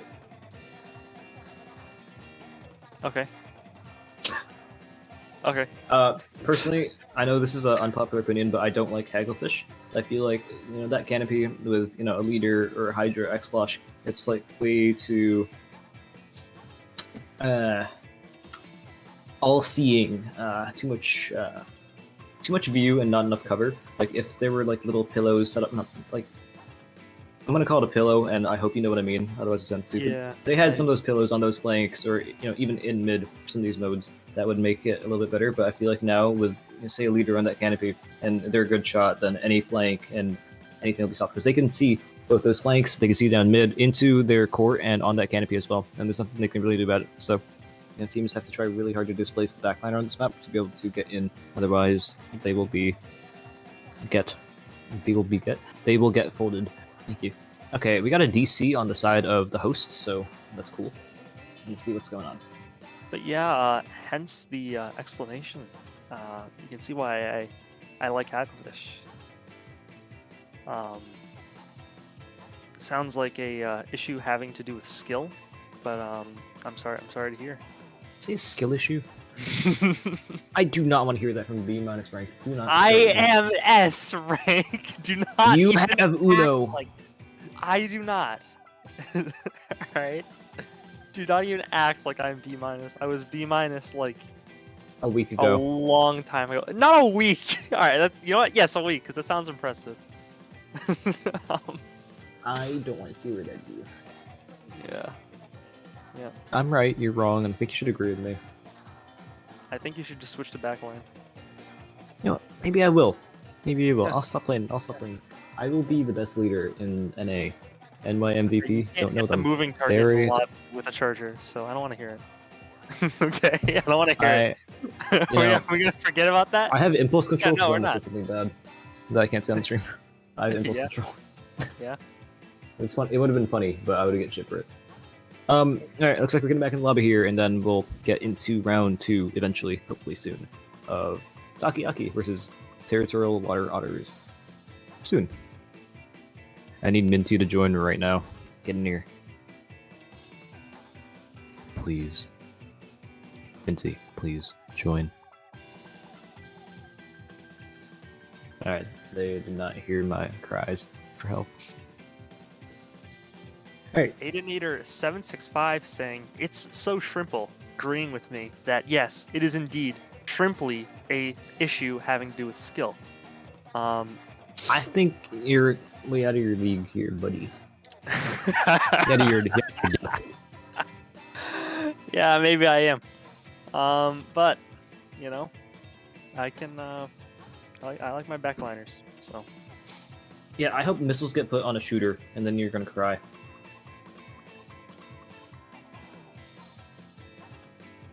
You see, I win this because he doesn't know what that means and why it's bad. yeah. Sorry, Case in point. Case I in point. Nope. Wait. I didn't. Okay. Case in point. Okay. Sue me. I was reading something and I didn't fully catch what you said. gonna have to ask for you to run it back for me. I think this is what is an actual skill issue, right? You didn't hear me because you got sidetracked, meaning you lost, right? Yeah. Yeah, hit the nail on the head. All right, so yeah, just getting ready. Getting their final lineups ready. Yep. Hagglefish, I expect to see that leader come back on the side of Takoyaki. I expect to see Territory Water Otters, which is something with more range as well, because this is, again, a map that's like heavily dominated by backliners. So Explo, Hydra, heavy even. Well, maybe not heavy, but you know, some backliner would be nice here. Otherwise, it's going to be, you know, very, very tough on the aggros to, you know, play well. Yep. Yeah, no, without a doubt, we're definitely going to be seeing some sort of a charger, most likely in the leader. Yeah, I expect to see, I forgot who it was, it's not Panda, someone on Takoyaki with that leader. And then I believe it's Andre that also plays a backliner. I'm not confident at all with that sentence. However, we'll see. I feel like it'll also be a lobber. Lobber, I think lobber's pretty good in here. I think a lot of that straight. is gross, but yeah, slobber is. It's, not, it's an unfortunate. All right. Clam Blitz, Hagglefish. Alright, there comes that leader, same comp as last time? Yeah, same comp as last time, but minus the splash. Yep. And then, like I said, the heavy splat coming out on side of Territory Water Otters, and the brush, that's an interesting thing. Yep. We're gonna switch off the squeezer for the splash, I think, or was it something for the splash? Person? Yeah, something for the splash. Okay, fairly neutral game at the start, no beating occurring, surprising from Takoyaki. And there it is. They're rushing that back line there, trying to take out that heavy splat lane, but they decide to focus that flank and they take down Yellowfish on that show medic. They're 3 down inside of Territory Water Otters, who's trying to build the clams and get that push going. And luckily that clams spawned right there by their feet. They're gonna use that Trizuka to try to make some happen. Oh yeah, not quite on that throw. Alright, so someone watched FLC's video on how to throw it in, but then they didn't do the technique. So unfortunately, that Clemson missed that basket very narrowly. Alright, 50 seconds in, no points on the board, and it's fairly even. I don't know who this is, but they're trying to flank, and oh, and they got a power climb, they got a stop. There you go, wow. Right power of there flank. You go. Oh, power now comes that crab. Are they trying to run him over? Are they trying to run him over? Yeah, they're running him over. Wow. I think the trade. And the trade, wow. That's the play of all time. Alright, Handbox going around, get a nice pick on that cutter shot, and let's go down that brush, unfortunately. I'm still rooting for them, by the way, don't forget. Alright, we're looking out on the side of Takoyaki. They're gonna jump to... Oh, awkward spot to jump. That was a bit of a silly super jump. Probably just ended up jumping back to base. Yeah, or even like just at that point, just back up. Or like climb that ramp. Honestly, yeah, just plunk right. Yep. Alright, looks like Takoyaki's getting ready to make a push there. Unfortunately, getting close. Squeeze might be able to get it, and there it is. Yep. Can they get one more in though? Yep. Yep. Yes, they can. Yes. Alright, and Petafox takes one more down. Haven't not yet. Right. Can they follow up the push though? They need whoever has those slams to get in there and open basket, but unfortunately not. So 77 points, it's not a huge lead, and you know, essentially they're just taking the lead to get into the free power clam. So, you know, that might not have been the best play, giving them an extra 20 points potential with that power clam. However, you know, it's anyone's game, really. 2.5 minutes in, halfway through the game, you know, barely any points on the board. This is not a big lead for any team. They are very hard. Yeah, kind of. It's very far pushed up, got stuck in the ink, and got punished for it. So, that was shocking. The Trizuka comes out from someone, I don't know, but near the Gal, but the Gal's gonna back up and nearly survive. Yeah, that Gal's playing close, and not quite. Got the spot dramatic. Another flank! We got another flank, but they don't go for anyway. No. Yeah, Petafox thinking about it, but doesn't go for it. What are those builds? Why are they so fast? Let's check the map here, see those builds. Here's the code for press X. Thank you. Petafox with a huge amount of swim speed. LD on almost everyone. Okay, we can close it now. We're missing gameplay. You know, interesting builds on the side of Territorial Water Otters, but you know, very icky, meta, and gross. Oh, wow. we're so close to dunking that bomb punches for the team. We got a flank on the right side, and they might be able to get some extra points in there. Yep, looks like there it the is. backliner is watching flank. Oh yeah, the flank's dead. Ricky's trying to solo here. Managed to get 3. There it is. No, almost 3. They got help. Yeah, 50 points again, not a huge lead, but you know, with the consistency of Territorial Water Hours, looks like it's going to be enough to win this game. My prediction, please. My hopes. Oh wow, nice nice suction bomb throw right there. Very good range. E-leader just trying to. Oh yep, ready with Trizuka. I'm taking the thing. He's saying good range on the bomb. Yeah, that was a good throw. You're practicing pitching for a while. That thing got air. Alright, this is the part where we turn on auto cam. We're gonna be watching Minty here on that splatter shot. Managed to take down Panda Fox on the hero shot. Trying to stop that push. Aidinator in the power climb now might try to make something happen, but ends up going down to the heavy splat round. So, leader not realizing that the teammate's dead, sticks in, you know, fire from mid to get smacked for it. So 15 seconds left. If they can build power climb, they can try to do one last push. And there's one. Just trying to. Oh, they're trying to roll in there. Trying to Never mind, roll it doesn't work, Yeah, and they get quite. folded. Alright, 6 seconds left. They need to rescue that power climb, and then maybe they have a shot. But right now, it's not looking so good for them. Oh, yep, there's overtime.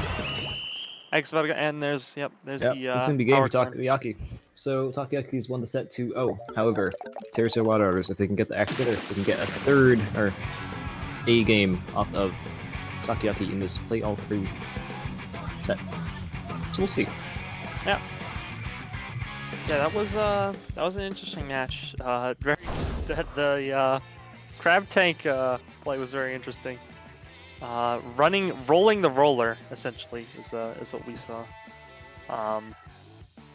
You know, they're very good. It's maybe 2-0, but you know, Territorial, I believe in you. I know you guys can get one. I believe in you guys. All right. I don't. Territorial Water Otters, because it rolls off the tongue very nice. Listen, I need to take a breath every single time I say it. Territorial Water Otters. See? Easy peasy. Enunciate words. Enunciate. Shut up. Alright, match 3. Splat zones on Mako Mart is what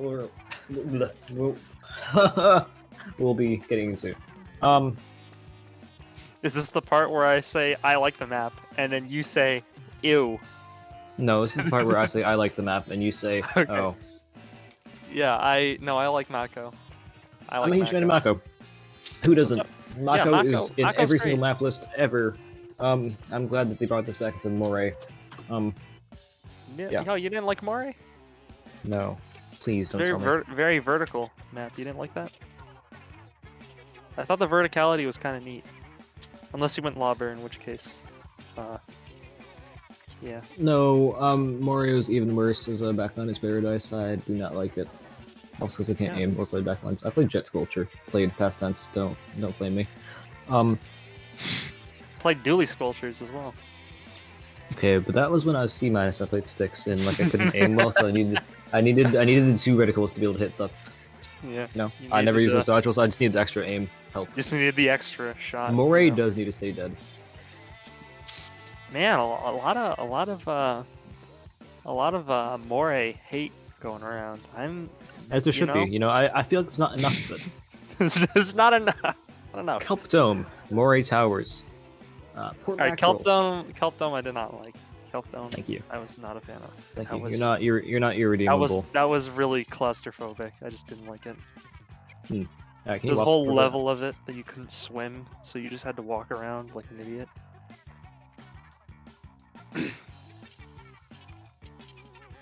You know.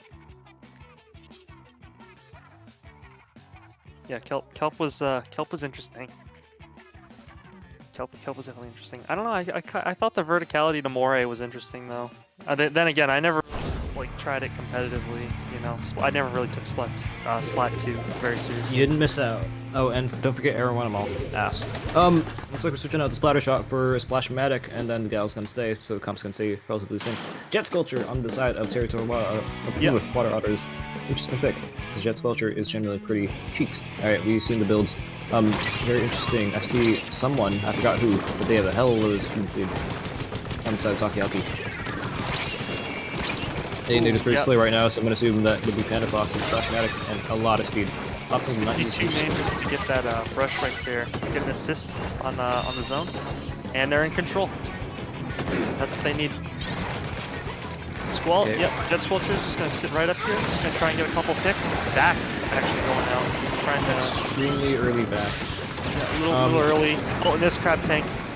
The Jet Squelcher is a very interesting pick, because Tank back is not very good. It's not like a game changer in any comp really, because usually you just trade with it. Unless you're like, amazing. Right?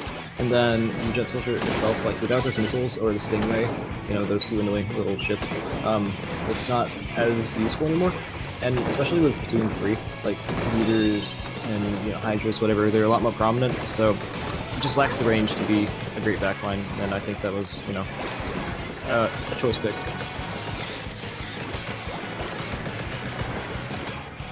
Yeah, this is your turn. I'm getting there.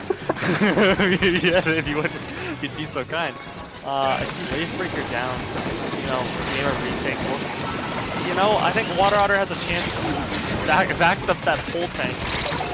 Not quite though. Lost control. I think Water. Yeah. Oh. Not quite on Otters, but. Not quite on Otters, indeed. You know. I don't know, I can see something happening. You got Crab Tank ready? Yep, Crab Tank out. It's an early Crab and very spot. weird place to put that Crab Tank. Definitely not Oh! Much. Oh wow, that's a very nice arc actually. I did not know about that. Arcing those shots on that Crab Tank. And look at that, they got it under control. But can they bring it back? Spoilers, no. Nice killer whale with that laser point. Point sensor. I call it a laser point.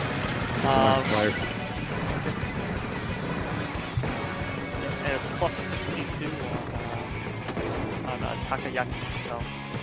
Yeah, it's a big penalty breakthrough, but there's a lot of others moment. Yeah. Alright, they got the zone here and they're gonna start breaking down that penalty. No, less than a minute, they'll have that win with Jericho, a lot of others. When they get back in there and make something happen. Flingza nearly just walked on that bomb. A little close on that. Tryzuka just trying to get some picks. Nice pick on that Tryzuka. Missiles out on Flingza.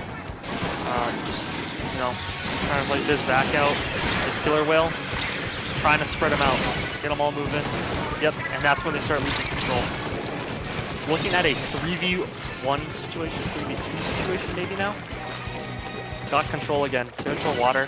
Just trying to break it. Lost control. E-leader just, you know. Yep, there it is.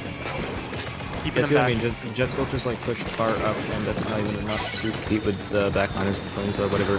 Yeah, it's just like it's a choice pick right now. Like unless it gets the spammable kit, like if they got missiles, I would cry, but like that would make the weapon like even viable. Yeah. That's what it's lacking right now, and you know it could be good, but the weapon itself is not all that. Alright, Territorial Water Otter is gonna go down here, and somehow the Jet Sculpture narrowly avoids death, but wow, I lied. But they get the cap while the splash is distracted. Oh my haters. Can they keep it? Can they keep it? That's the question. Can they keep it? The answer, probably. Not quite. Not quite, just lost it, but... Oh, I thought you meant Takoyaki. Oh, no, water. Oh yeah, no, chance.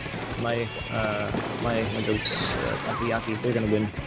Landslide 3-0. I think Otter's got it. I think Otter's about to make a play right here. Ready? I'm watching. Alright, we see the crab. They're gonna drop down and lose their vantage point. They gotta paint. Off control, gain control. They're gonna have to do something about that person behind them. Yeah, they forgot about that. Was a weird choice by the water otters. Just let that person go. Well, I'm watching. So I'm looking at. I think we're looking at the greatest comeback known to man. Yep. Alright. Am I gonna start sucking? Yeah, right here. Ready? Ready? They gotta go now. Oh, it's too bad. Oh. That's gotta be 3-0 on the side of Takoyaki against Territorial Water Otters. But, you know, very, very definitive, clean sweep. It was not a sweep. It was a hard-fought battle, and Territorial Water Otters, you know, I still believe. They did not stand a chance. I am rooting for you. I am with you. All right, just know that.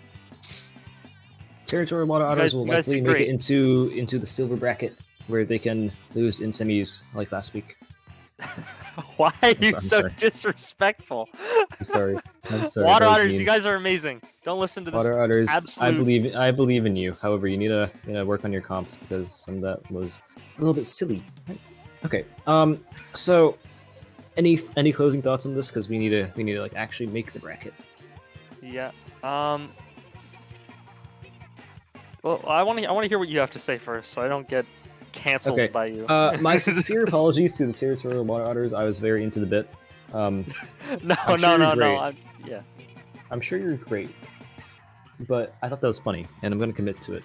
So something, you're gonna lose, and good luck. No, Water Otters, you got this. Don't listen to this idiot. All right. The fool. This fool. All right, Otters, you got it under control. All right, I'm with you, 100%. They got it under control. I didn't see that any time in the last game. I don't know. What you mean? Yes, they totally did. They totally did. they had some great recoveries. Oh, I like Otters. Recoveries. I like Otters. All right, you know what? You might not have Versrick anymore, but I still believe in you. You can do it. I don't know about. I just don't know about that Squelcher. That Squelcher was definitely an interesting choice. But it was a choice pick. Otters, you got it. Just work on.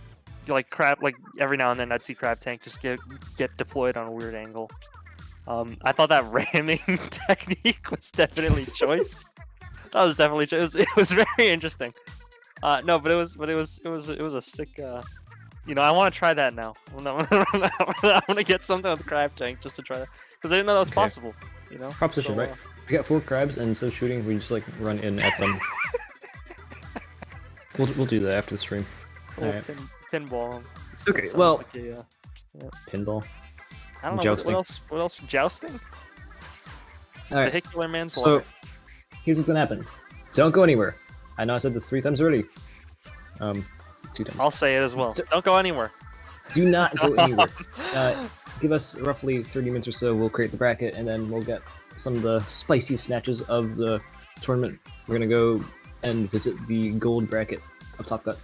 Soon, 30 minutes. Don't go anywhere. And, part 2. We know we're the fan favorites. Unfortunately, we will not be commentating for the Top Cut. We'll be, joined by Kaiser and Time, who are actually better than us, because we're just waffling. We are not waffling. We are waffling. No, we're not. We're giving great commentary, alright? Guys, Thank you so much for having us. You know, it's fun. It's fun doing this. Very interesting matches. I see a lot of Mug moment. Shout out to Mug. Mug was pretty cool. I'm gonna try out crab jousting in a second, I guess. So yeah, I'm gonna go do that. Thanks for having us, and yeah, goodbye.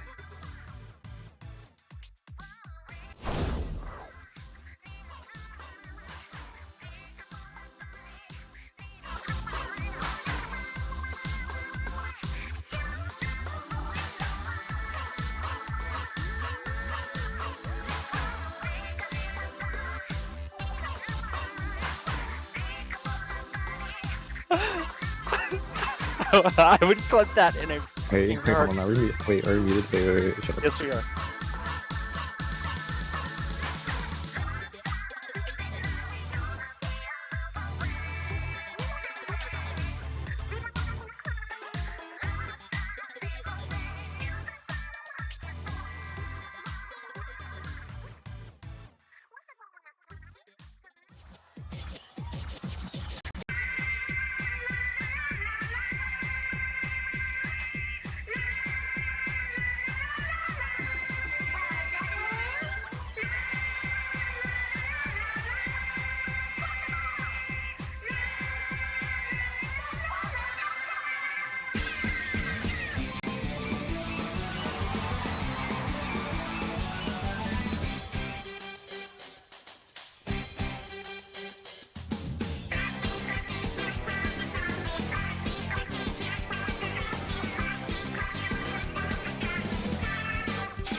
okay, hello everyone, and welcome to the bracket of from the Inc. of week 23. I am your commentating Kaiser, and with me tonight is Time. Introduce yourself. Hi, it's nice to be here again. I commentated for week 21. Really excited to see this upcoming match, and I'm really excited to be here. Indeed. And I should know we are heading into our for our first game of bracket, we are heading into PC mincemeat. I know a lot of people don't like this map.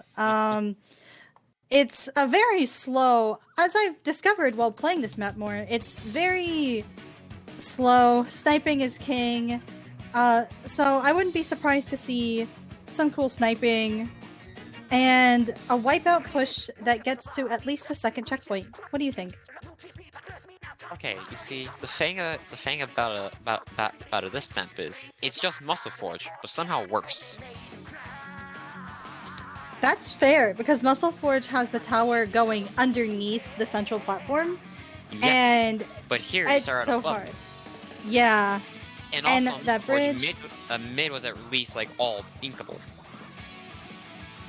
Well, Mhm. mostly inkable. There's like there was two blocks if you want to get specific that weren't inkable, but I mean, at that point, it's basically all inkable, no? yeah, you're basically running on a technicalities. So yeah, Yeah.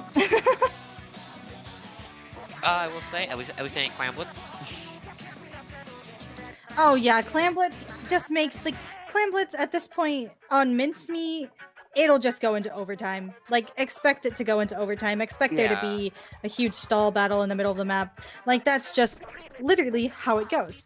Yeah, because you basically have like two ways. You have like basically two potential ways to flank into mid, and both of which are very obvious to anyone with eyes. Yeah, especially those sniper players who will get a sick flick on you and Mhm. absolutely ruin your day. Okay. To be fair, the Chargers. I mean, they do that in general. So That's true. Quite literally, you see their line of vision, you get out of there, and they still kill you. How does that work? Chargers have hit scan this game. They're the only weapon in class that gets it. Unbelievable. See, and this And is new also- information to me. And also the whole thing about like Splatoon, and it's like predicting your movement. Yeah. Which is why you can stop before a Charger shoots and you'll still die. Because A, the hit scan, B predictive movements. Like, woo! I don't know why we have those. I guess it's just a Splatoon 3 moment, really. Like, there's just so many things in this game that I just think to myself, No, oh, hit scan that's a stuff like Splatoon that's 3 been... moment. Hit scan, all that's been like Splatoon 1. Oh yeah, but like specifically with this Oh, yeah. game, it's just Yeah, no. Splatoon 3 moments. And speaking of Chargers, here we see an E-leader. Against a bow. And a Stamper.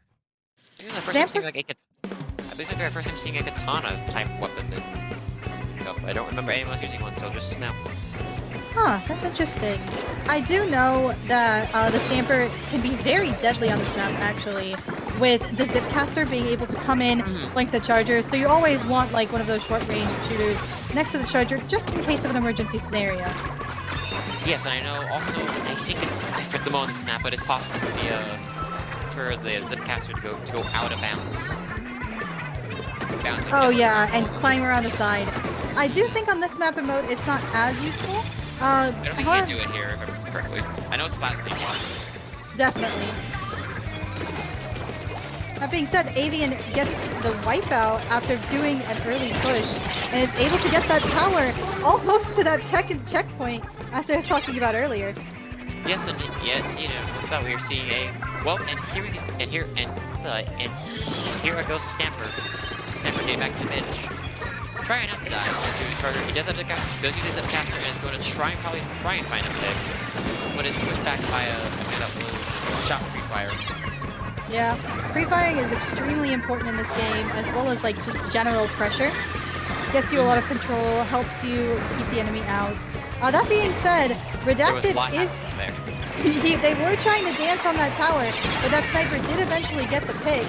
And oh, is that? I think someone just got off Yep, that. 3 down, and the stealth jump in gets picked off.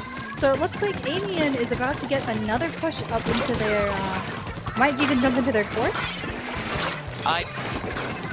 Yeah, I think I'm pretty sure the shot wanted to get all the other class just powerful there time. And here tries to combine Nice one pick. shot. And it does not.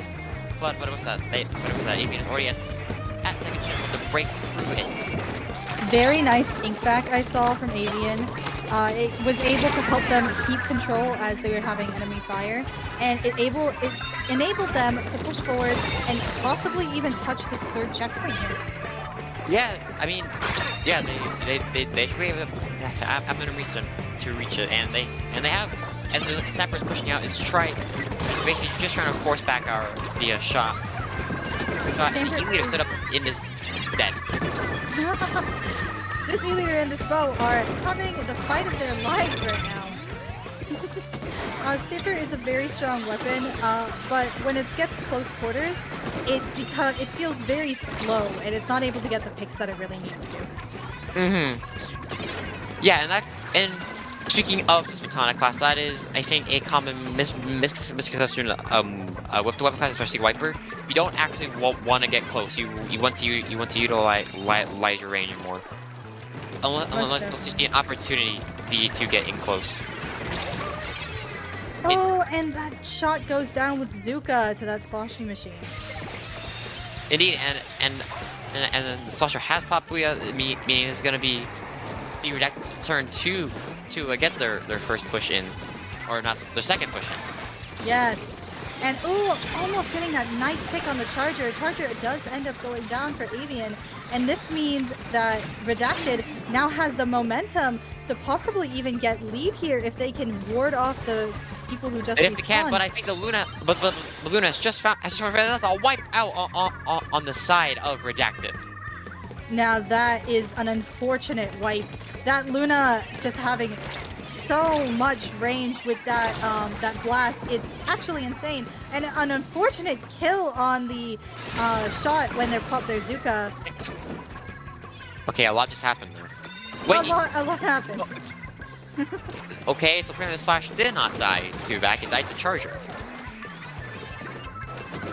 Okay, sure game.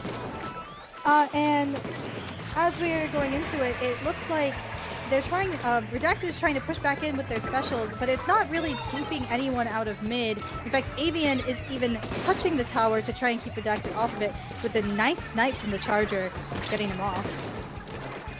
Yes, indeed.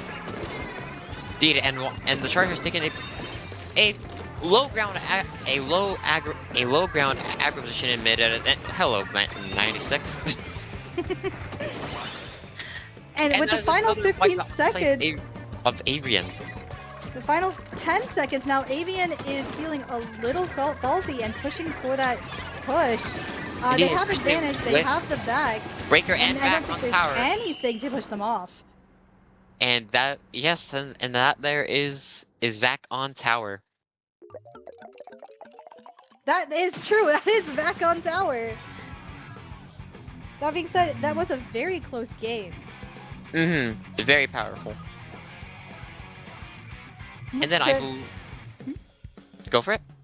I was going to say that 96 Gal had some key vacs that helped Avian get their solid lead right at the end, especially getting to around 20 points, if I recall. Like, that's a solid mead for Mincemeat, considering how fought over mid is. Yes. Oh yeah. I should also note as per the usual, the quarterfinals is best of 3. Yes, so unlike in groups, they will not be playing all 3 games, but instead be playing first to 2. They will be playing first to 2 wins. Yes, they will be playing first to 2 wins, but they will not be playing all 3 if Avian takes the first 2 games. Yes. And with that, we are heading on to our next stage, which is Rainmaker on Iltel. Give me just 1 second. Oh no. Well, I will say, Rainmaker and Eeltail, like Mincemeat, Sniper is definitely king here. Being able to have so much pressure and control on the map, it means that Eeltail is always a sniper map. However, Eel Eater is not necessarily the most necessary thing here because it is Rainmaker, and Eel Eater is a heavier weapon, which means it's harder to push into mid. If you pick up the Rainmaker, your team essentially loses their backline, etc., etc. There's also that uninkable corridor on the left that gets you a lot of points, or the safer ramp on the right next to their spawn. In general, it is a very... I found that usually one team pushes to like 24-ish points, which is right around where the pillow is, and nobody pushes any further, and there's no knockouts, no nothing. All right, my apologies for that. I am back. Husky Pup. Need I say more? Of course. I was just talking about how most of the time when I play on this map, one team pushes to 24 and you don't really see a knockout. Yes, because 24 is about where we get onto the slick. Which yes, right next to the pillow. Yeah. I know if you use and Squirrel correctly can get you across that a bit faster. But that's assuming you're good. But that's assuming you're consistent at doing fort rolls. Yeah, definitely. And squid rolling is, I think, an art that not everyone has mastered just yet. Yeah. Wiper. Ooh, and we're seeing a Wiper and a Jet on the side of Redacted right now, which is really interesting that they didn't bring a Sniper or anything that can deal with that E-Leader, because E-Leader is, again, as I said earlier, super lethal on this map. Yeah, like, I mean, personally, for me, someone who has a bunch of... Hello, Wiper, I can see you down there. But yeah, anyways, as someone who has experience on Wiper, you probably, in this case, either want a countercharger or missiles. That poor Luna just got decimated by that 52's wall and whale combo. But that 52 got a little cocky, pushed up, and paid the price for it. And with that, it is now time for Avian to get pop and try and get their push going. Here we see a breaker throwing out, but the R1 down. Looks like double breakers are making Venn diagrams on the map. That being said, this is Redacted tried to push up, and it just didn't. Not a lot of fruit came from that endeavor. Oh, Crab! Crab comes up behind them, but it's not really enough to try to do something, but just yeah. I respect them. Most certain, I do too, honestly. But you know, that crab was a little too close to a little too many people, and you could get broken very easily. That being said, Avian, Redacted actually gets a really nice push up to up close to Avian's checkpoint. That being said, this is a map where it literally can go any which way. The Splash is making some killer moves right now. Yeah, and that is hello. Katana is somewhere. Definitely. I'm not sure. There, I think it is. Oh no, that's not Katana. That's Splash. Oh no, that's Splash. A really nice burst combo from the Splash on Avian right now. And Stamp, Wiper also has Stamp right now. So if they, and right, never mind. And that is Commentator's Curse. Commentator's Curse. Avian does have a lot of control in mid. They popped their double weight breaker, and they're now pushing up to their first podium, which means that they might be able to... Well, as I'm saying that, they actually do get killed. And that is going to be almost a wipeout out on the side of Redacted. But yes, but also I forgot. But yes, with that, it is now Redacted's turn to push and try and get past that check. And bomb. The unfortunate bomb. This E-Leader, I think, has a feeling that there's someone sharking in front of them. And that 52? Ooh, they don't get away. That Luna is just too strong for that. And it looks like they're building special, getting control. That Luna actually does have Zipcaster, so if they're able to make some moves, they could definitely get behind their backline top left. Indeed. and found a very nice pick on Katana, finds a nice assist, and the Rainmaker is gonna get past. Is gonna get past 24. We might be in the Katana. Yo! Oh my god, that's sick movement onto the Rainmaker with a squid roll into moving up. It gives you a little bit of movement up that wall, and it is able to make them dunk immediately. And that is the first set in bracket. Now that was actually insane. That poor Katana had no idea what was happening. Yes. Katana is one of those weapons where your aim has to be fairly precise if you want to pull off stuff like that.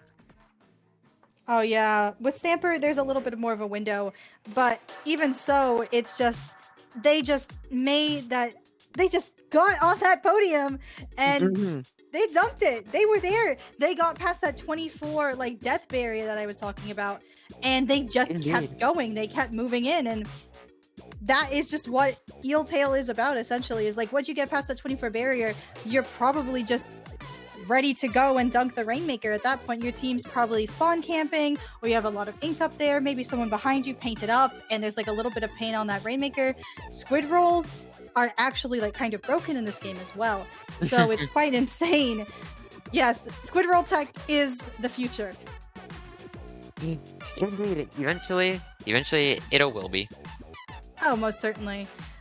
Squid rolling can help you launch clams further, bombs further, gives you a little bit of movement up that Rainmaker podium, it lets you parry like Reef Slider and among other things. Like it's just insane. Yeah, and with that, I think there is very little left to say about this set. So we shall be back with I believe semifinals in just a little bit. Awesome.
All right. Hello, everyone, and welcome back to semifinals from the Ink Up Week 23. Yeah, it wasn't. Last set was very exciting. With Avian taking that last match with that insane Rainmaker play. I'm still not over it. Kaiser can vouch for me, honestly. Yes.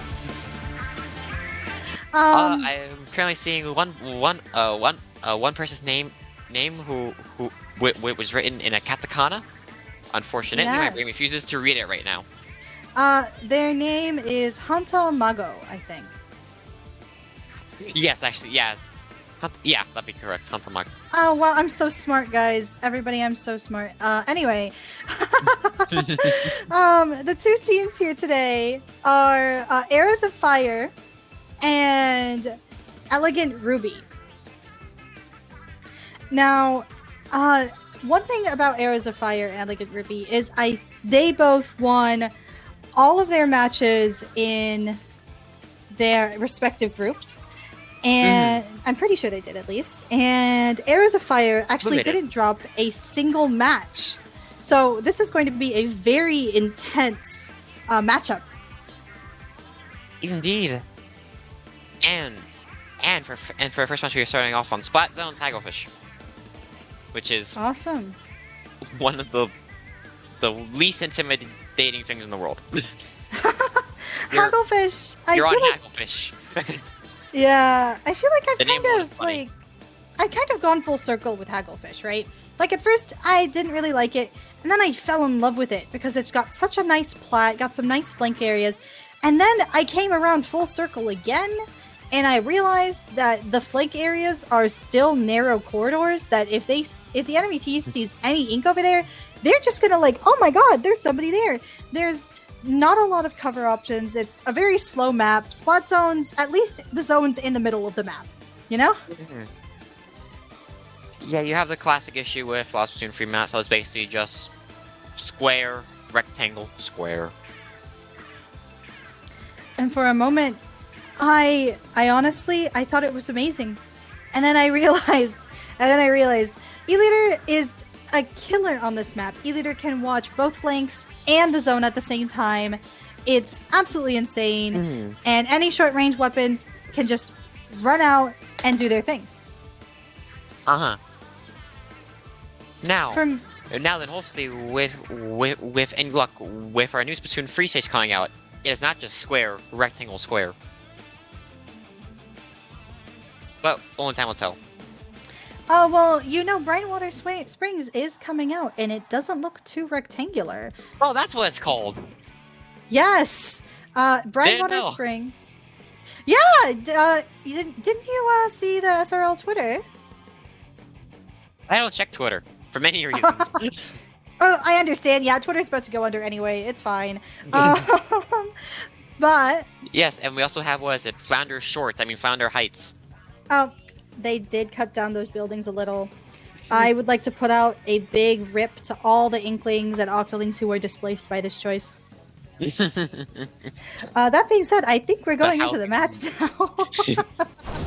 now. The housing market is in shambles. So real. All right, and we're seeing an E-Leader come off the side of Arrow of Fires. Both teams running a, I say fairly usual comps you would see in Splatoon 3. I do notice that Elegant Ruby doesn't have a sniper, opting instead for their longest range to be a blobber. And that is a very interesting choice, I think, because they're very weak to the sniper pressuring them off zone. But it really just depends on how they use their specials here. Because Rain can pressure the sniper. Because they do have a Trizuka. Yes, Trizuka, Rain, Booyah Bomb. All three of those are really good at putting on some passive or active pressure in the case of Zuka and Booyah, and Rain is more passive. And then Bubbler is just really good overall for protecting the zone. That sniper actually pushed up. Very nice snipe. Yeah. Yeah, I think right now, Elegant Ruby's main problem is just their lack of anything to really displace the charger. Yeah, that is the difficulty of having a charger on this map. As well as that, it looks like they're also not Elegant Ruby. Arrows of Fire is trying to pressure them around the sides. Elegant Fire. Arrows of Fire is still at a very strong advantage though, and they even have a Zuka ready to pop whenever they feel threatened, which they are going to do now. Actually, you say that, and here it is. Yeah, wow! I manifested it. Ooh, yeah. Unfortunately, the Trizuka does not find much use out of it. All they need to do is cap, and it looks like they've done that. So, Elegant Ruby does now have a penalty that they're going to have to overcome. The leader finding a pick on the blob, utilizing the gal's wall as cover. Definitely, and that was a really nice shot too, because that blob actually just pulled out their special. Oh, and oh my god, the E-Leader got away from that. That's insane. Close. Yeah, and they did end up dying to that slap bomb. But it's fine. They're avenged. They're avenged. Now Arrows of Fire is struggling for control in mid. Finds a very nice pick onto the gal.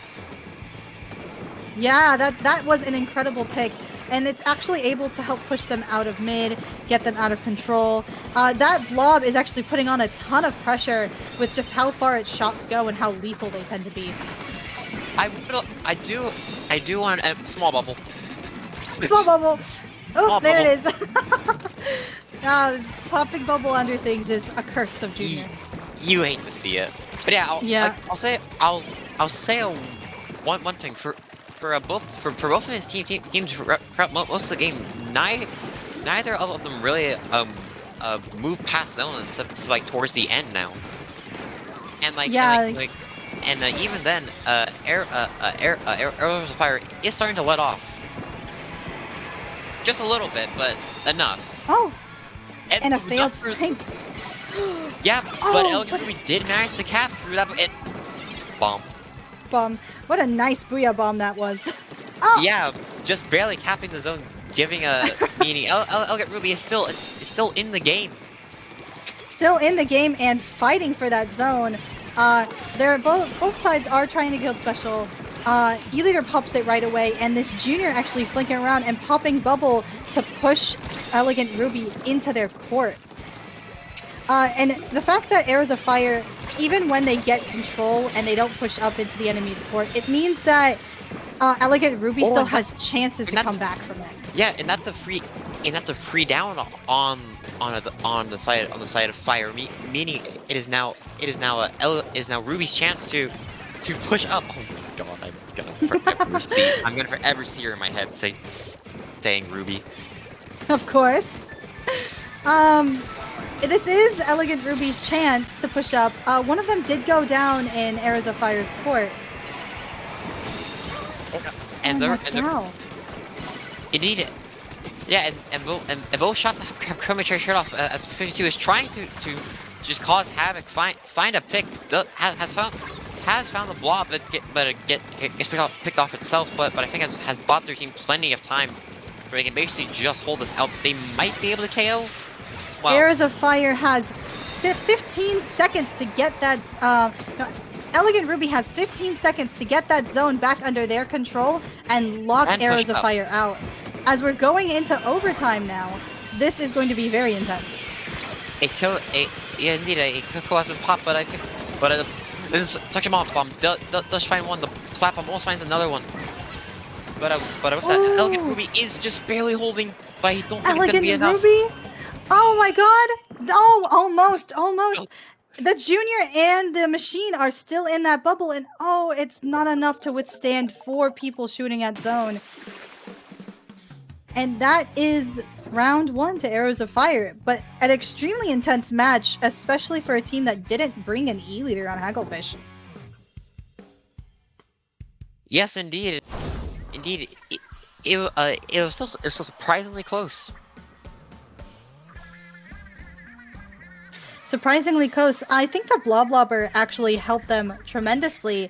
I didn't even know that it would be didn't even think it would be a really good option, but actually having that control over the zone with how far the bubbles go, the sprinkler, and even the rain would keep pushing them out of, kept giving them control back, as well as that arrows of fire not really pushing past the zone, barely getting into court, means that Elegant Ruby is not locked into their spawn, as well as that in the middle of the game, there's actually a really nice pincer from arrows of fire to get Elegant Ruby off of that zone. One of them did go down, but that 52 lived a really long time, and that was really impressive. Yeah, which definitely kept them off the zone. And that brought their team precious time to keep that penalty, to give Elegant Ruby more of that penalty. And I feel like if that 52 and that shot hadn't gone there together with the intent of a coordinated push, they might have actually lost in overtime. I would agree so. Yeah, definitely a very close match though. And I'm looking forward to this one on Tower Control Sturgeon Shipyard. DC Sturgeon. Another map. Well, what are your thoughts on this map, Kaiser? I mean, it's not good. It's not bad. It's just So you're saying it's mid? Shut up. I mean, that's what mid means. It means it's not good or bad. It's just in the middle, right? Yes, correct. But Twitter has a corrupted that a word for me. Of course. And as we go into the match, we see again that we see a Hydra. A Hydra versus a Charger. Definitely. Elegant Ruby actually bringing in some dapples for some beacon and tactical support, as well as that junior. So that triple close range with that. It's a junior finds a bomb on the wall. Kill. Wonderful. Nice. Another bomb. If that wall hadn't expired, I think that junior would have gotten another kill. I will say, I believe Elegant Ruby's main problem is that they just don't have a lot of range. Yeah, it's just that Hydra, and while they might be able to keep them off of tower at the first checkpoint, it's not going to give them a lot of room to pressure and push up on this Charger. That being said, Arrows of Fire did go 3 down very early on, but it only being this Charger, and they can't get a pick through that bubbler. Indeed, but with that, they might be breaking through first check here just in a second, and that is currently 2 down on the side of Arrows of Fire. And Try is now packing. It is now a flying rat. Flying rat. Onyxia is definitely really, really good on Tri-Slosher. That being said, the unfortunate 2v2 means that the Try is actually going to and that Charger gets a sick double. A very nice flick onto the Try there. 24 is a nice lead on Sturgeon Shipyard, but I feel like Sturgeon 24. Shipyard 24, 27. Yeah. Oh my God, what am I saying? I don't know how to read apparently. But 27 is a nice lead. It's a very nice lead. It's a very good push on Sturgeon, but I also feel like Sturgeon is one of those maps like Camp Triggerfish from Splatoon 2, where essentially it doesn't matter how far you push. It's over. It's not over until it's over. Also, speaking of camp, please do not come back. God, I think a lot of people are praying with that same sentiment. That being said, Elegant Ruby is able to get Arrows of Fire off that tower at a nice 46. Nothing though in comparison to their current lead. So it looks like Arrows of Fire is going to have to work to push back in. I'm pretty sure I just heard my husky scream. Oh no! About what? I have no clue. I don't know either. Oh. Oh no! All right. Well, dog things. But yes, Elegant moving Ruby. on, we have seen we've seen the Dapples have popped 10 to 10. Unfortunately, I don't think much is gonna get done with it. As the killer well, it's just gonna keep in 2 of them push back. Elegant Ruby is actually doing a very successful, being very successful with this very aggressive comp right now. And while there is an unfortunate one down in their court, this junior has Bubbler, and that Bubbler can definitely get them off tower. Getting a nice bomb pick actually as this try is fighting. I think Gal died on its wall again. Just goes to show showering has dangerous consequences. Not in real life. Please shower. Please. Please. Anyways, we see the Cal has stopped Cal forced to try to jump out, just barely getting out of there alive. Saving its pack. Yeah, this try is definitely a threat with the Inkjet because it gives their comp some much needed range at any time that they actually need it.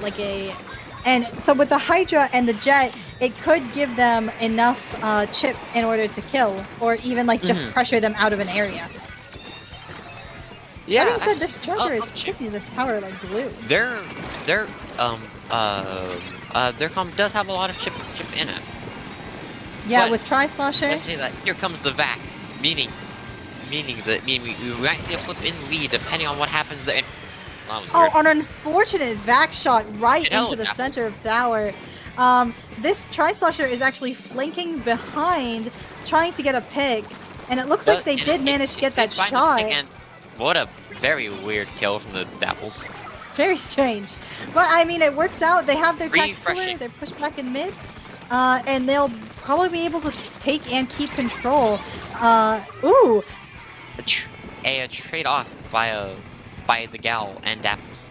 I mean, the try is just gonna go right back to its spot. Holding pack will probably just start there and wait to use pack. Definitely, that Jet is just gonna be key in this, I think. Especially with them pushing up. Wait for that Bubbler to go down. All their specials are spent. Do they know? They don't know. Ooh, almost. Get one. Oh, and there's the tower. And that's game 2 for Elegant Ruby. A very intense game, just like the last one. Unfortunate, though, no more flying rat. I believe our streamer put the wrong score. Uh-oh. Yeah, Elegant Ruby had such an aggressive comp. I think it took arrows of fire. Foreshadowing? Foreshadowing. But Elegant Ruby had such an aggressive composition, I feel, that when they first pushed up, arrows of fire were very taken aback. They got a little staggered, let them push up a little too far, because 27 is quite far in.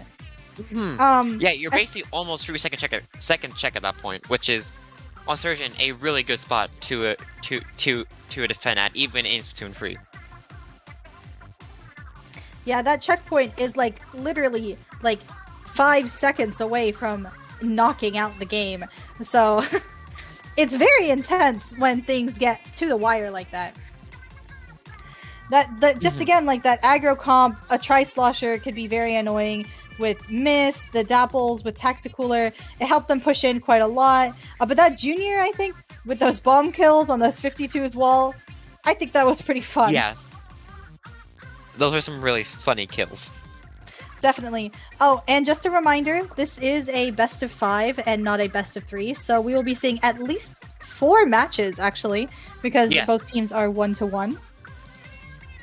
And speaking of matches, we are heading on to Rainmaker Undertow Spillway. I was just playing on the stage earlier. Oh my god. Was it in solo queue earlier? Yes, Clamblets.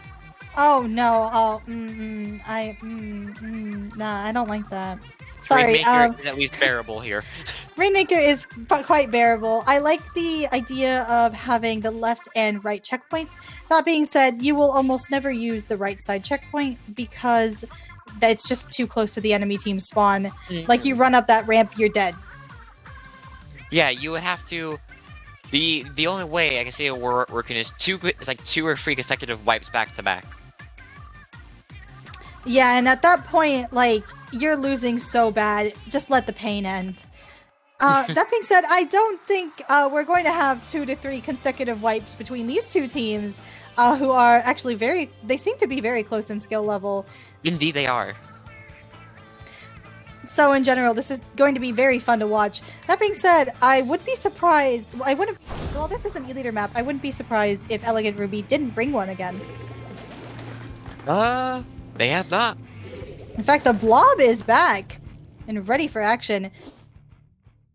Yeah, but here we see. I think Arrows of Fire are definitely gonna try and counter Elegant Ruby strategy by bringing just more long range.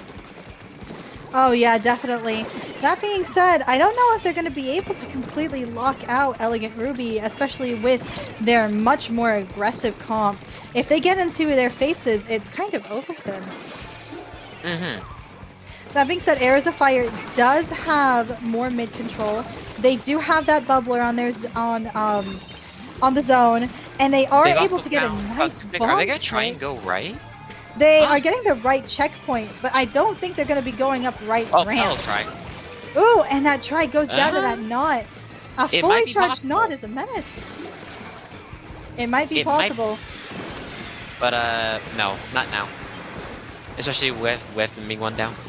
Ooh, but the Zuka does go down. Yeah. And looks like they're going to be pushing right again. Well, right side rather. Indeed, and and the Knot has found one kill. Not pushing, moving back into mid in order to not lose control as their team pushes back in. With the wall coming behind them, be careful of that wall though. Walls are deadly for both sides. Most certainly. Oh, and it looks like it's a 2 down. They find a double. Nice double. The Knot is able to tag 2 of Elegant Ruby, but I don't know if that's going to necessarily stop. Oh, and speak of double, they have stopped their push. The push has been stopped. Commentators Carrying on. This junior does pick up the Rainmaker while they have Bubbler. And the tries, whoa, very the narrow miss. But this tries Slosher instead finishes them off. Ooh, yeah, once they get stuck at about 97. Yeah. 197, 1 checkpoint. Yeah, it looks like Arrows of Fire is definitely going to be beating them in the range game. That's not. It has sturgeon hands, I swear. It looks like... it looks like they actually tried the squid roll tech across the unequable slick, and they get killed as they dunk the Rainmaker. You got to see the pedestal is slightly bugged out now because of that. Oh my god! Yeah! Oh my god! And that was almost not a knockout, and yet there it was with Arrows of Fire winning the game by playing the range game. I want to draw attention to the juniors' title. What was their title? I didn't see it. I believe it was Evil. It was something Evil Rainmaker Legend, something along those lines, or something along those lines. Oh my god! I mean, I guess they were the Rainmaker Legend that we always wanted to be. I think the junior was the one who picked it up. So yes, indeed. That's quite insane. Very exciting game though. Right on the pedestal. Yes, and for potentially our final match, we are heading on to Clamblitz Scorch Gorge. I hate that name. I do too. That being said, I wouldn't jinx it by saying final too soon. You never know. It is Scorch Gorge Clamblitz. That's fair. Scorch Gorge is one of the map modes of all time. It feels like the basket's just a little too far away from spawn to properly protect. And I believe one of the players may have DC on the end result screen. Or they were subbing out. So, looks like we're just waiting a fair bit. Everyone's in the lobby now, so we should be starting soon. Yes, indeed we are. Awesome. But yeah, Clamblitz Scorch Gorge. Apart from the name being absolutely stupid. Of course. I don't know why Nintendo decided to completely murder the flank routes on the sides. I know, right? Like you look at those original videos of Scorch Gorge and you think this looks like a good and healthy map, and Yeah, then I know. you It look at the actually looks final so version. good. It's like they neutered it. They killed it. It's like what happened with Mahi Mahi. Do you remember Yeah, Mahi Mahi Splatoon 1? I remember indeed. When they announced Mahi Mahi for S3, I was so happy because I was happy to have Mahi back. No, I It don't was a want fun map to play on. But you know, I salute. I press F. I do whatever. That being said, At we are least- going into the match. Yeah, at least Founder Heights looks decent, and but enough about that. It looks to be Arrows Fire is sticking with their same comp. And looks like Elegant Ruby bringing an E-leader for the first time today, but keeping the rest of their short-range aggression. And it looks like both teams have already started collecting a lot of clams. Arrows of Fire having a whopping 12, only, what, 20 seconds 20 into seconds the game. into the match, which means they are Jeez. basically out of balls. So this basically means they push and also E-leader happens goes the down enemy to the E-leader E-leader. did find a pick. Indeed, the leaders have traded, and the junior was, hello. Junior's a little aggressive there. That being said, early bubbler by Basket. Try to keep them out. They are sharking behind that pillow, trying to get them out. They don't have any control, but that Zuka does get a nice pick on the E-leader. It looks like they're all centered around Hello. their ramp behind the. Ooh! Oh, that was such a close. That Junior almost lost their lives on the side of Arrows of Fire. Just sharking on that tower, biding their time, ready for the kill. Yeah, and I believe you might be seeing Arrows of Fire get their first push in as here comes the bubble. Here comes they the building- bubble as they're passing clams, and the double mist is not enough to stop that Junior as they're able to finally score. So this looks like it won't be a tiebreaker. It won't be a tie, rather. Yeah, it won't be a tie. But yeah, it's currently a shot versus a gal. And the Two gal of them, is dying. actually. The gal is finally dead, which means that Elegant Ruby now has a chance to push up into mid. That being said, it isn't looking too promising with this Knot and this Junior just suppressing their momentum with bombs. Yeah, and also what also doesn't help is the leader on the side of Arrows of Fire being in such a powerful position on this map. Okay, Most goodbye, certainly. Sean. Flying The try is able to get a nice pick on that shot in mid, while Arrows of Fire has another over large power clam. A large clam, yes. Correct. And just in general are able to keep control of mid, or at least able to keep it in their favor with locking Elegant Ruby as far as they can away. Yeah, indeed, and at current that leader just kind of holding back after push, but was forced to back up, and here comes the other leader scoring the ball. I mean, we're probably gonna be seeing probably about a 30-point lead for the side of Arrows of Fire. That is insane. They're able to not only break open this basket, but this E-leader has 4 clams. They really want to dunk in. Oh, the 3 go down to a splat bomb? No, 2 go down to a splat bomb. E-leader trades. And the junior might Arrows be of... loading in that clam just to buy them a bit of time. They might be able to KO if I pick on that try, and they do, but the splat bomb! Oh, and they make it all the way down to 17 Hello. points. Hello, E-leader. 17 points and a wipeout in Elegant Ruby's favor, so they're gonna have to push all the way back into mid and aggressively take control, aggressively push up to their basket. They have a minute 30 left. There's not a lot of time, so they're on the clock. Indeed. Well, I mean, as long as Elegant and Ruby can't keep a ball in play, they do get an extra 30 seconds. But That's true. that was a lot of stuff on screen right there. For real. But yeah, But yeah, as of right now, Arrows Fire is doing a good job actually defending, right? Getting it in. They missed. Unfortunate miss.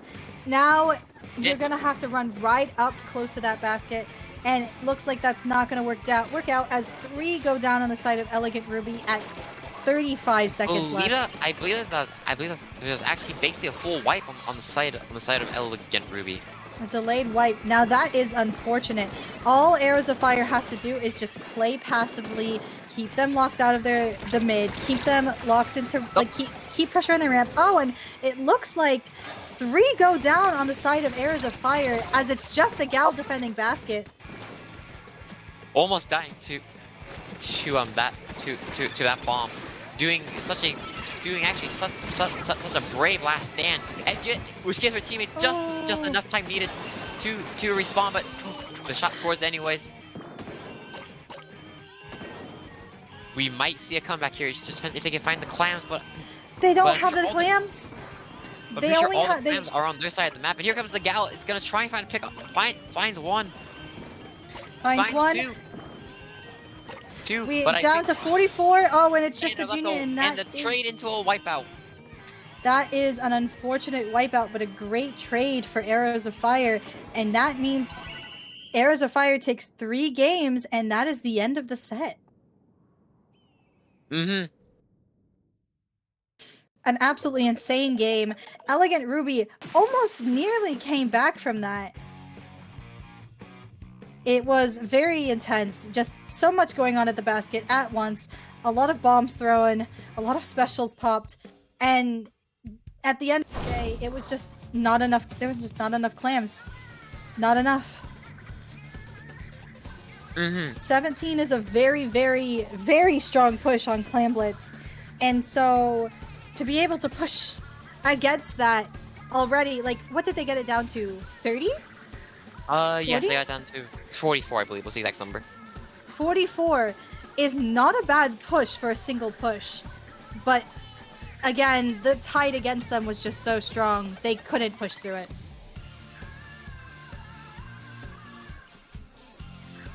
Well, what are your thoughts on this, Kaiser? Or would you like to take a break before Grands?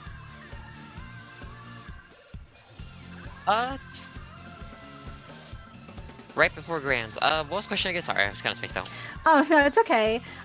What are your thoughts on, like, the overtime for that Scorch Gorge game? That overtime, it could have gone a similar way as we've seen before with a massive comeback, but just the clam spawns. They were all on the left side of the map instead of where they need them to be. And that is the unfortunate truth of it. Well, right now, we should definitely go on a break before Grands. Going to be very exciting.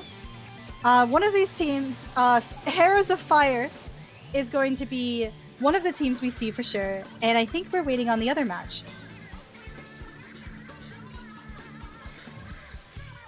Oh, actually, it looks like the finals match has already been decided. It's Black Ink Raiders versus Arrows of Fire.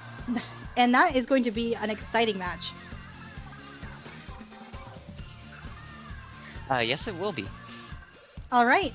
Well, let's take a really short break just before Grands so we can get everything organized, and we'll see you soon. All right.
Hello, everyone, and welcome back to our grand final set of From the Ink Up Week 23. Here we are seeing Arrows of Fire versus, if I can remember the other team names right now. Black Ink Raiders. Black Ink, yes, Black Ink Raiders. A funny fact I did while looking at the standings between this is Arrows of Fire has not dropped a single game, but Black Inky Riders dropped one game in their groups. So when they went against Avian, who lost 0 games, they came out on top. So that's something unexpected. Then again, all groups are not made equal. Indeed, they aren't. Oh, I should also note for grands, this is a best of 7, meaning it's the first to 4. Yes, how exciting! Well, I'm hoping we get to go all the way to Game 7. At the same time, I don't know if I want to go all the way to Game 7. Yeah, we'll be here a while. And where's Platana? Game 1 is Tower Control Eeltail Alley, and both teams have a sniper. But looks like Black Inky Riders actually has an E-leader, which gives them a bit of an advantage. That being said, a lot of opening aggression from them. This splash is like moving up into their snipe, able to get a pick on the E-leader and almost killing this jump. And they're able to actually push the tower a little bit early on. Get some good mid control. It's a matter of basically getting past that first check. Yeah, definitely. The tower gets stalled in mid for quite a while, and then from there on, it's somewhat smooth sailing. Here comes the stamp. Will it?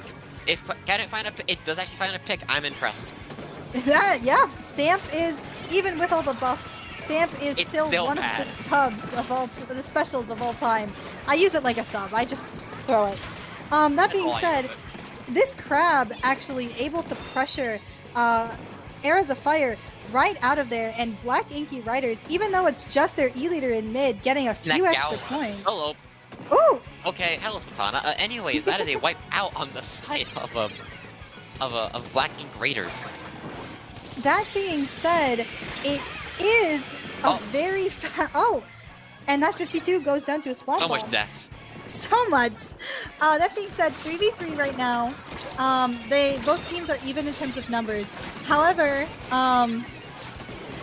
this early lead of 52 is actually insane for Eeltail, especially so early on, with so much control. Even with a wipeout, Black Ink Raiders are still not pushed out of mid. Ooh! What? That stamp getting 2, 1 with the actual stamping. Katana finds a 3. This katana is cracked. Oh my god! With that quad. All right, and this katana is just pressuring all the way up into their spawn. Another stamp is basically how you play Spatana. Yes, this is amazing. Oh, that hammer would have been insane. And they're still going. They're still going. One kill streak and And looks like they end up getting killed by the Charger's splat bomb. Well, it is a splat bomb, right? However, a push to 10 right across the way. We are below 10, which is huge on this map. It is absolutely insane. Most of the time, pushes don't even get into the single digits. In fact, I don't think it usually goes past 15 when I'm in games. Yeah, so this is in competitive environments, you will not get that. And all the Trizuka almost finding the E-leader. Yeah, the unfortunate pole, but that is, of course, why snipers like that spot, peeking around the pole.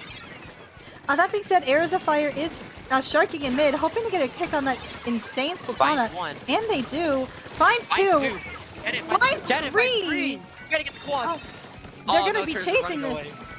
And they make the decision to stick in mid, though they are holding their Zuka just for leader. They are able to get away from it though. Unfortunate pull again. Yeah, you could tell the shot definitely wanted to use its whatchamacallit, it's a Trizuka a bit earlier than that. Great self-control. That being said, Arrows of Fire is pushing up. Oh, and the unfortunate kill on the Splatana. Nobody riding tower for a split moment. They're trying to get everybody off, And ooh, a wipeout, and arrows of fire popped the Zuka, so they couldn't get those precious points. And that's gonna be This a lead might- change over to arrow. Might just be a KO. But it Oh, was. oh, it was almost not a KO, and that is insane. One way and then the other, ending in a knockout. What an insane ebb and flow to this game.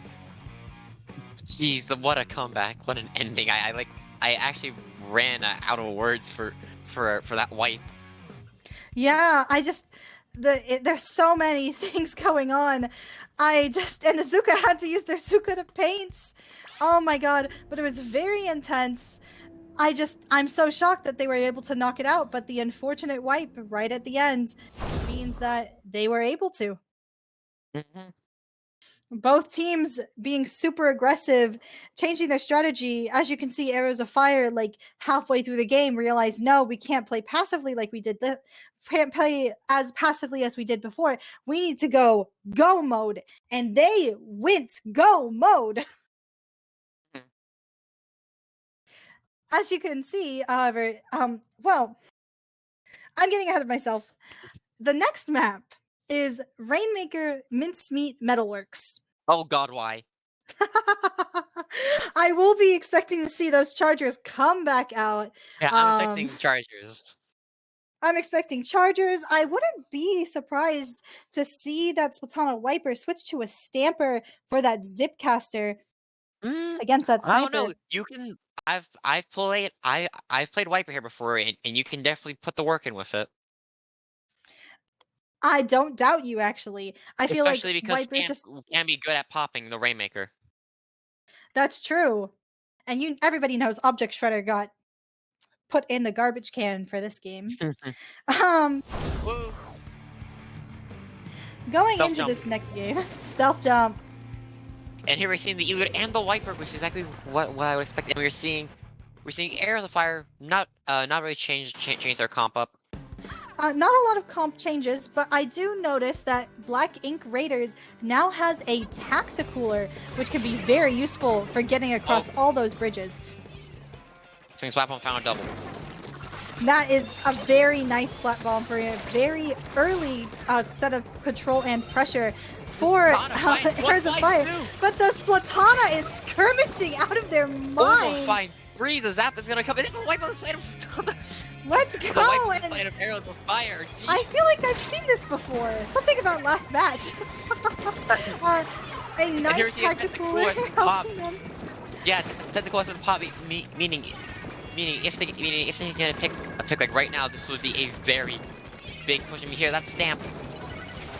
Definitely. Rainmaker has been reset. The leader's dead. Leader is dead, and you know what that means on Mincemeat. It's time to It's push. go mode. Yep. Everyone is Till the Gao shows up. till the Gao shows up, of course. That being said, they do know where the leader is now. They do know that this shot just wasted their try. They are popping Tacticooler and getting Junior finds a pick, and the Zap finds a pick on the bubble. And an crap. unfortunate pick.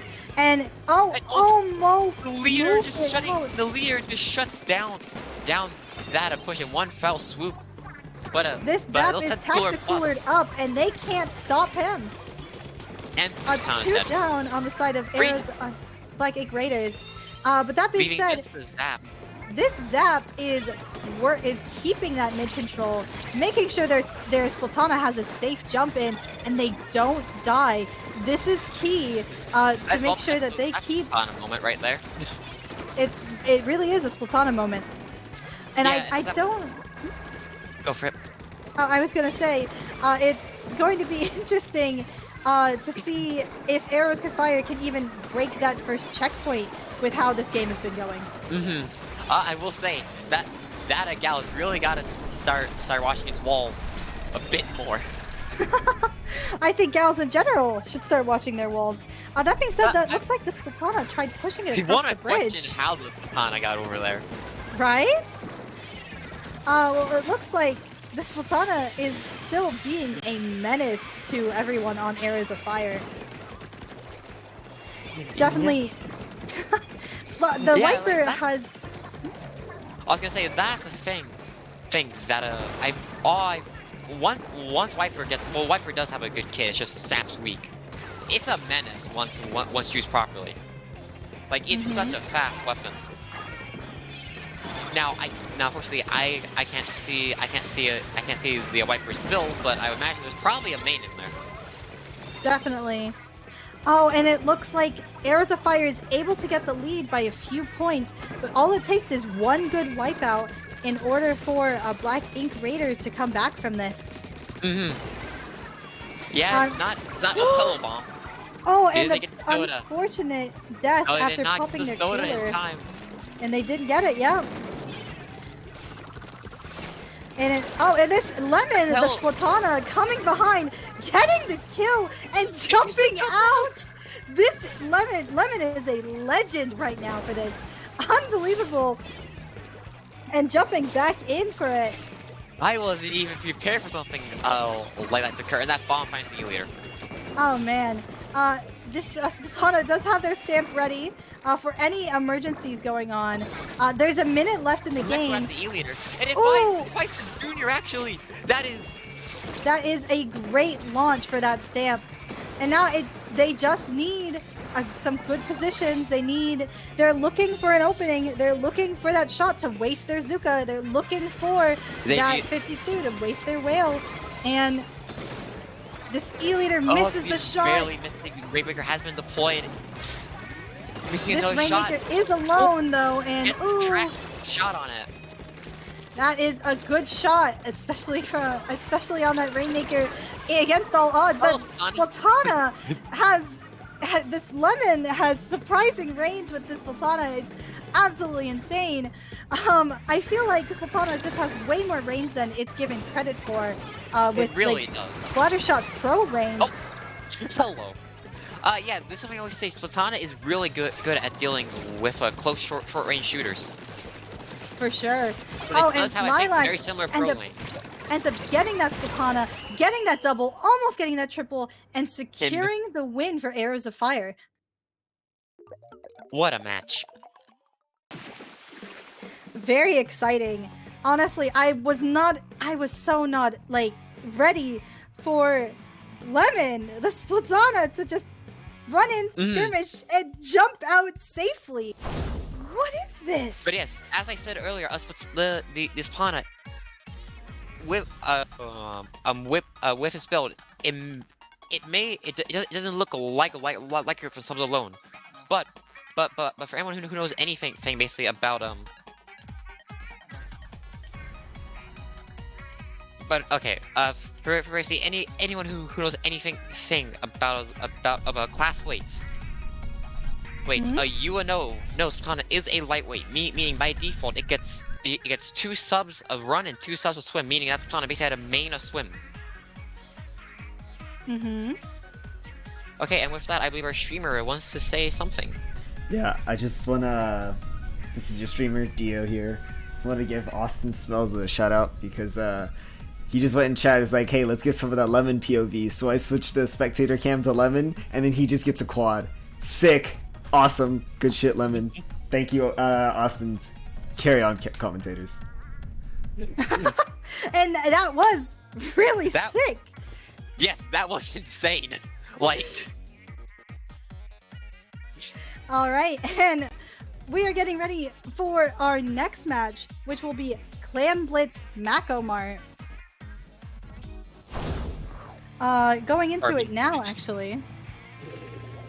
Yeah, I would say Splatana will do I believe it should be a Splatana as soon as our POV switches off our on deck screen. Uh-oh. Okay, there we are. Yes, Splatana once again, and a boat. Meaning on the side of Black Ink Raiders, we're seeing both of Splatoon 3's new weapons. That's right.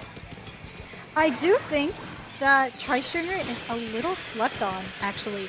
It has Toxic Mist with a little sub power-up and a lot of squid rolling. You can get that thing across the map. As well as that, it's like an Explosher with range. And this Arrows of Fire is actually not pulling any punches at the start of this game. pushing Black Ink Raiders back. They want this win, and they want it bad. Yes, as I was gonna say, what was it?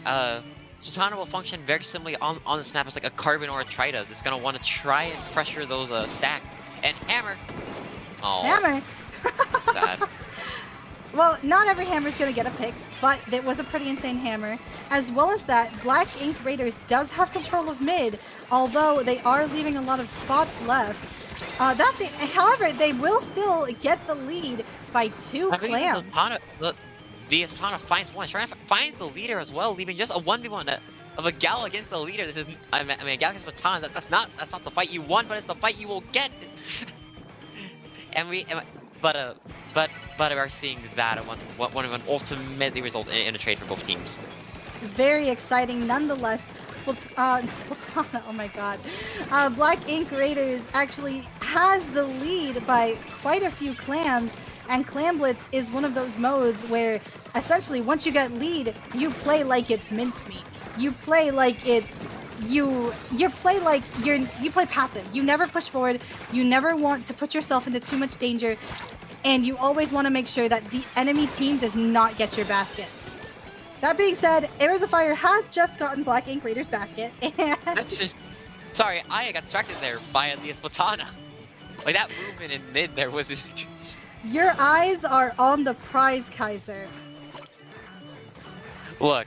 Okay, look. I wanted Splatana for a while. I love that class. I know it! Speaking of which, this hammer catching the Elir off guard. You love to see it. You love to see it. And while Arrows of Fire has the lead by a few clams and a basket open, I feel like this is much closer than it seems. Indeed. I mean, at current, it's still basically any team's game, and that is 2 down on the side of Arrows of Fire. That bubble has been used early, meaning our Tri-Stringer can actually get in. The juniors down, meaning it's time for them to score. And they know how to push up. And we get down to 17. And this Splatana finding a pick on the shot is going to come around. Ooh. Who unfortunately does lose to the junior. But it doesn't really matter. Like, if we traded out, and it's just the Gal left. And one clam, and it's and the bow over. Gets it. The Tri-Stringer, the legend. And of course, look at this mid, look at this game, and you wouldn't think for a moment that it was just moments earlier, it was super close, Completely almost blue. even, right? And I feel like that is just the competitive Splatoon. Mm-hmm. I also just want to take a minute to note that I don't know if this is something in their actual tag of a Arrows of Fire, or if it's just our... Nope, it's their actual tag. They have two different symbols for the O. You know, I think that just makes them a little quirky. Everybody's a little quirky. Everybody's a little happy. Fair enough. Fair and balanced. And with that, we are heading onto Splat Zone's Museum D Alfonsino. It was only recently that I discovered the Alfonsino is an actual fish. Yes. Yeah. Oh my god, and it's big too. Don't worry, I only recently discovered that an albacore was a fish too. Oh my god. You'll Okay. never guess how. Okay. Now I'm curious. You gotta tell me. I discovered that through fishing in Stardew Valley, of all places. Oh my god. Yeah, I think... been informed arowana is a fish too. Didn't even know that one. Yeah, arowana is a fish. You can find it in Animal Crossing. And many more fish, actually. I think the only one I haven't been able to pinpoint onto a fish is Mincemeat Metalworks. But I'll have to check the Japanese name and see if there's a pun in there somewhere. Really, you gotta check multiple translations to see if... You gotta check the original Japanese to see if there's anything in there. Yeah. On the map, specifically, Alfonsino is... To me, Zones Alfonsino is a junior map, right? I really love is. junior. I pop bubbler on zone. I throw 2 bombs at my feet. I go crazy. But I can definitely see this being a very intense match. Alright. Let's see the comps. E-leader? I'm gonna quickly interrupt this to mention the Japanese name for a minced meat is actually a fish. Oh my god. Amazing. Yeah, it's just localization different. Anyways, Yeah, back to something like the that. Alphonsino. I am seeing Splash is such a strong pick here. Double E-leader. I'm surprised to see Black Ink Raiders running an NZAP over a junior, but Tacticooler can also be very useful to push back in. That being said, ooh, the sniper is getting harassed by splat bombs. Everyone on Arrows of Fire is clumped up in mid, just waiting to be picked off. And that's 1, 2, 2 go down. They still have control of the zone. And this And the crab. this crab able to push up. The crab actually did a remarkably strong stall, and that is free down on the side of that's a full A wipeout actually. Yes, it looks like what happened there. Sultana determined to push up. Yes, what happened there was this NZAP got 1 kill, threw a bomb at the 52's wall, got a kill, and the Sultana cleaned up after them. And it looks like this Sultana is actually, ooh, and they almost got the hammer throw off. And it looks like Black Ink Raiders is going to try and regroup in order to get control of mid again. I will say that camp might have been a bit overkill for one guy. Oh, you know, I believe that, yeah, honestly, it looks like this Splash is fighting for this zone as they become the only member on their team up. Ooh, and it's unfortunate, but it looks like they all actually had that Tacticooler buff. Oh, and died to Torpedo. 1 down. Here comes the stamp. Can't find one. They're all below tower. And it looks like the Pincirc from the sides is able to pick off the people in Arrows of Fire's trench, which means they now have control again. In fact, they might even want to push up a little, as Arrows of Fire... want to push up? Well, you gotta keep an eye on that left side. That's true. You always want to keep an eye on that left side. You know there's going to be somebody coming from there. You know they're going to mess up your day, especially when your short-range aggro weapons are all camping on their plat. Yeah. Like, they know. And Miguel has found 2 off of that. And well, that's unfortunate. 1 has jumped out. However, it looks like most of the people who died had that Tacticooler buff. That Tacticooler is becoming better and better as time goes on, because after grabbing it, they die, and without Respawn Punisher... Hello, Hammer. Hello, Hammer. And here comes, with the hammer leading a pushback in the zone. And the junior cancels that hammer. However, there is time for 1 more push on Black Ink Raiders' side if they want to get this zone back. If they want to get it contested. They're going to be quick with that push if they want to try this, because they are down. We are down to the wire with just 8 ticks left. And they pop crab. Oh, and this going in. Oh, and they get a trade, and that catches the zone. They're not out of this yet. It looks like there is 1 behind them on left. Ooh, and the E-leader doesn't notice them until it's too late, as they get splatted by that Trizuka and leaving the Sultana all alone in zone. And as the zone gets capped, ooh, a very nice destruction of a bomb that was about to kill Lemon there. That hammer flip saved their life. Incredible. Indeed. Indeed, it's fun that snap actually works. For a moment, it was beautiful. That being said, it looks like they're going to try and keep control of zone as best they can, but against that Junior's Bubbler, against all of Arrows of Fire specials, as they're pushing up, they're pushing in. That's 1 it's down. going to be That's difficult. 2 down, 3 down. It's just a flash. That's going to be a flip. And a wipe out. All down they all go as they respawn 1 by 1. They do have a little bit of time left. 26 seconds on the clock. Well, they might be able to get in as long as they can get the people on their plat out. Okay, hype. Oh, I don't and think- 2 down. Oh, and the end zap goes down. It's just the E-leader. The And desperate last that play. is that desperate last push as game 3 goes to Arrows of Fire. Now, that was insane, to say the least. With the coordinated special pushes back into zone to being able to get a ton of key picks in the middle. What were your thoughts on that game, Kaiser? I know you love that Incredible. Splatana player. Incredible. Yes. Incredible. I would say though, one thing: don't bring Splatana to splat zones. It's not a good time. Yeah, it has a rough time painting anything that's not under its feet. It's not like a Or shooter. shade in front of it. Yeah, it's not a shooter. It's not a pro. It's not a splash. It doesn't have that same ink output. At the same time, though, that Splatana did get a lot of good picks on that zone. It just wasn't enough. What do you think that they could have done differently? With Splatana, they might have, in my opinion, they might have been better. They might have been better either trying to play around like the ledges on like the right side, or trying to get on their onto spin and just hold that area. Because you really can't contribute much, in my opinion, as a Splatana, like just setting in mid. Yeah, definitely. Especially with that range, it just has such a surprising amount of range. Watching people behind, getting caught, like there's just so much, basically.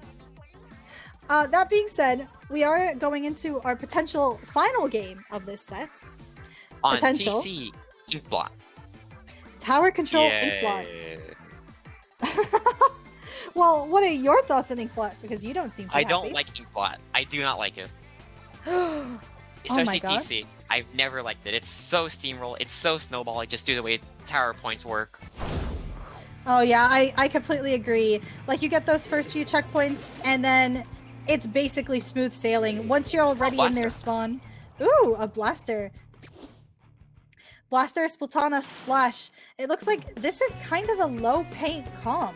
So I'm Low wondering paint, how high they're gonna be. DPS.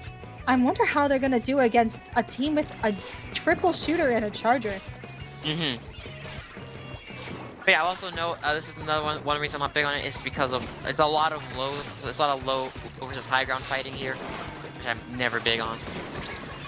Yeah, because it's hard to get someone off of your stack, but when you need to get them off your stack. Mm-hmm. And This Splatana Splatana going for his kill. Pops hammer. Gets one. That's two. Gets That's three. two. That it's just the E-leader who has had the rant and I don't know what that hit. That was weird. Alright, and looks like the Splatana gets the triple. Does ult to and make he's- me find that quad? I think is what that was. Alright, and they're pushed up in their court, pushed back. And it looks like everyone else on their team is going to be able to Spectator push cam. forward on tower. Get And those that bubble on picks. tower is gonna give us some good points. As it is just Definitely. the bow, and they almost break check. Oh, unfortunate. So, They were like, one just off. one takeaway. That being said, Arrows of Fire is not pulling any punches, pushing back into mid, into their court, trying to do anything to keep them distracted. That was weird. Definitely. Yeah, but yeah, once again, it is now Arrows of Fire pressure and push up, and that's what Tan is going in. It's gonna try and finds the gal, I believe. It takes tower, forcing the leader to basically run back to a more safe position. Yeah, and that's just how this map tends to go. Once you get like that first checkpoint, yeah. That first checkpoint is really where it's at. Yes. Alright, and looks like Arrows of Fire, almost situates themselves on right stack, but it looks like they're able, Black Ink Raiders is able to help push them out, and might even be able to do another push if they can get the picks for it. Ooh, Unfortunate bomb. very unfortunate, but that is how junior players make their bread and butter. Oh, and that junior almost had a very bad time. If they had any more damage on them, they would have definitely been picked off. would have got the and hello torpedo, hello Autumn, hello. A lot of bomb spam here, but bomb spam is one of the most important parts of being able to understand control and pressure on a map, especially because throwing bombs keeps people off of objective, keeps people off of point. Like this junior, they popped their bubble That a little Viper is early. still going at it. This Viper is going insane. Being able to take mid, being able to get picks, being able to pressure people out as they realize its true range and its true threatening aura. He's still going. He's still going. Literally, I respect it in a nice direct from that blaster. The very hammer nice and- direct. Nice and double. The blaster saving its Platana. It's a wonderful bit of synergy, that is. Now this blaster is going to get ready to pop bubble on tower as they get near to the enemy's court. And that's what Tana is going to push and try and get the leader and them out of their battle. They did find the leader. Ooh! And it looks like the splash goes down. Oh, and, And actually the that's blaster a white gets the count on revenge. the And so- ooh! This might be a knockout. They're already far up into their court. Look how they're threatening this E-leader. Look how they're threatening all the people who are respawning.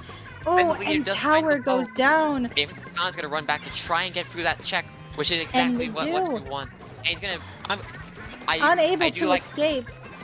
But I do like that how we tried to escape, because that was the smart thing to do in that position. That's the best thing to do. Sadly, sometimes it just doesn't work out like that. The blaster also paid for it, going down. Looks like the bow. Going down the killer well. Yeah, And this Platana. Platana getting on tower, pushing through, retreating for a moment, but you know they're going to be back. Throwing torpedoes, where their teammates throwing other bombs, auto bombs, missed, etc., etc. And the junior overextended though on their plat a bit too prematurely. And Platana- the loss of that bubbler will be severe if they lose it. And it looks But like Arrows of Fire is pushing into their court, trying to keep all the control they have. But is it going to be enough? And no, it is not. As Lemon jumps on the tower and conveniently pushes it back to mid, and you know what? That is now we're going to game 6. Platana is just everywhere, where at once. Yes, Once was definitely. A very, very, very strong Splatana, honestly. I respect Splatana players and I respect Role players, I think, a lot. Because it's just, you have to learn sweet spots, you have to learn range, because those weapons are very deceiving. They seem very easy because they have a lower skill cap. Well, not in the case of Splatana, obviously. Splatana is very hard to use in and of itself. Yes, it is a hard weapon, but fun. But like range, how close you need to be to kill, what things will work out, what things won't, how your weapon paints, how anything does everything. It's Platana has the ability to be surprisingly far back and still get its kills. with torpedo, I don't even doubt it. No, like I'm talking like main weapon. It can be surprisingly far away and still get kills, utilizing its vertical flick. I've Or been slash told that it guard. has Splatter Shot Pro range, and with how fast that flick charges, you know, I'm not surprised. I believe it's about the same, off the top of my head. Now that's insane. Also, I would like to note, quick, back on the topic of a mincemeat, real quick. Excuse my Dutch pronunciation, but its name in Dutch is a zilbesnut who whole govans, which translates literally to Argentina. I don't actually know how that word is pronounced, but something's by blast furnaces. Huh. Interesting. That being said, we are now into the game. The hagglefish. Rainmaker Hagglefish. Close to mincemeat. Very close. I very close. Because Hagglefish is one of the maps and modes of all times in this game. Where This map does have the ability where you can just jump from checkpoint right up to basically a 30-point lead. Just like mincemeat, they were templates for each other. I guarantee it. That being And the said, boat has its killer whale. yes, and it looks like using that whale to force the E-leader down. 1 down on the side of Arrows of Fire. 2 down now Just as a their shot in Splatana mid. goes down. But they can push. They have. I Ooh, would personally, and well, they get the trade, which is nice, but I would have just personally, and the Splatana's back. Splatana's back. Splatana gets the She kill. finds one. I think I found 2 actually off that. It did I fight you feel- off that. Is this going to be a reverse sweep, you think, Kaiser? Ooh, I don't know. I really don't know. It's too I don't soon know to call. either. Too soon to call.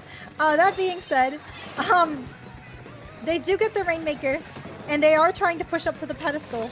They will And make they that get pedestal that and this first Patana checkpoint. just going in.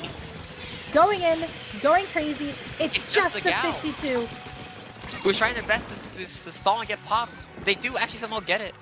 They do get popped, but at the cost of abandoning mid. And ooh, they still go down to Getting the pro. getting 1v3.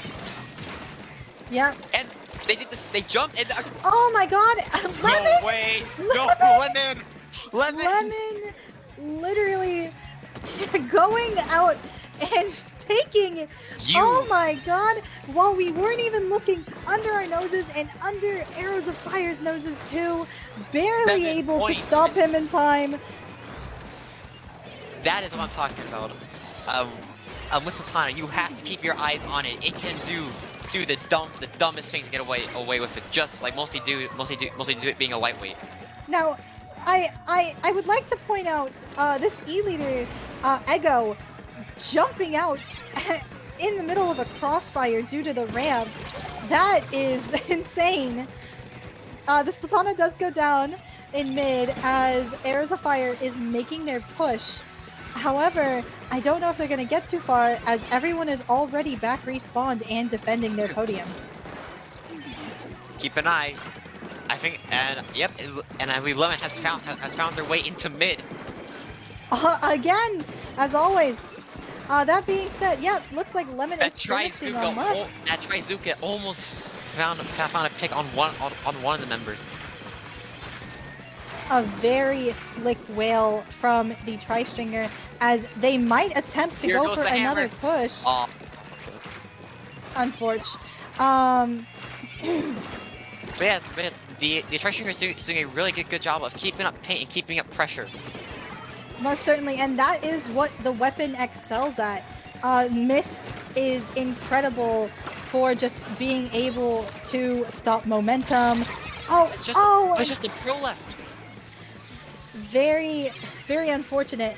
That being said, That's too. Black What Arrows of happened there? Flame is pushing forward. And Lemon is ready to basically just kill anything that Yep. tries to pop up, and they completely flip that Ray completely flipping pop right on its head.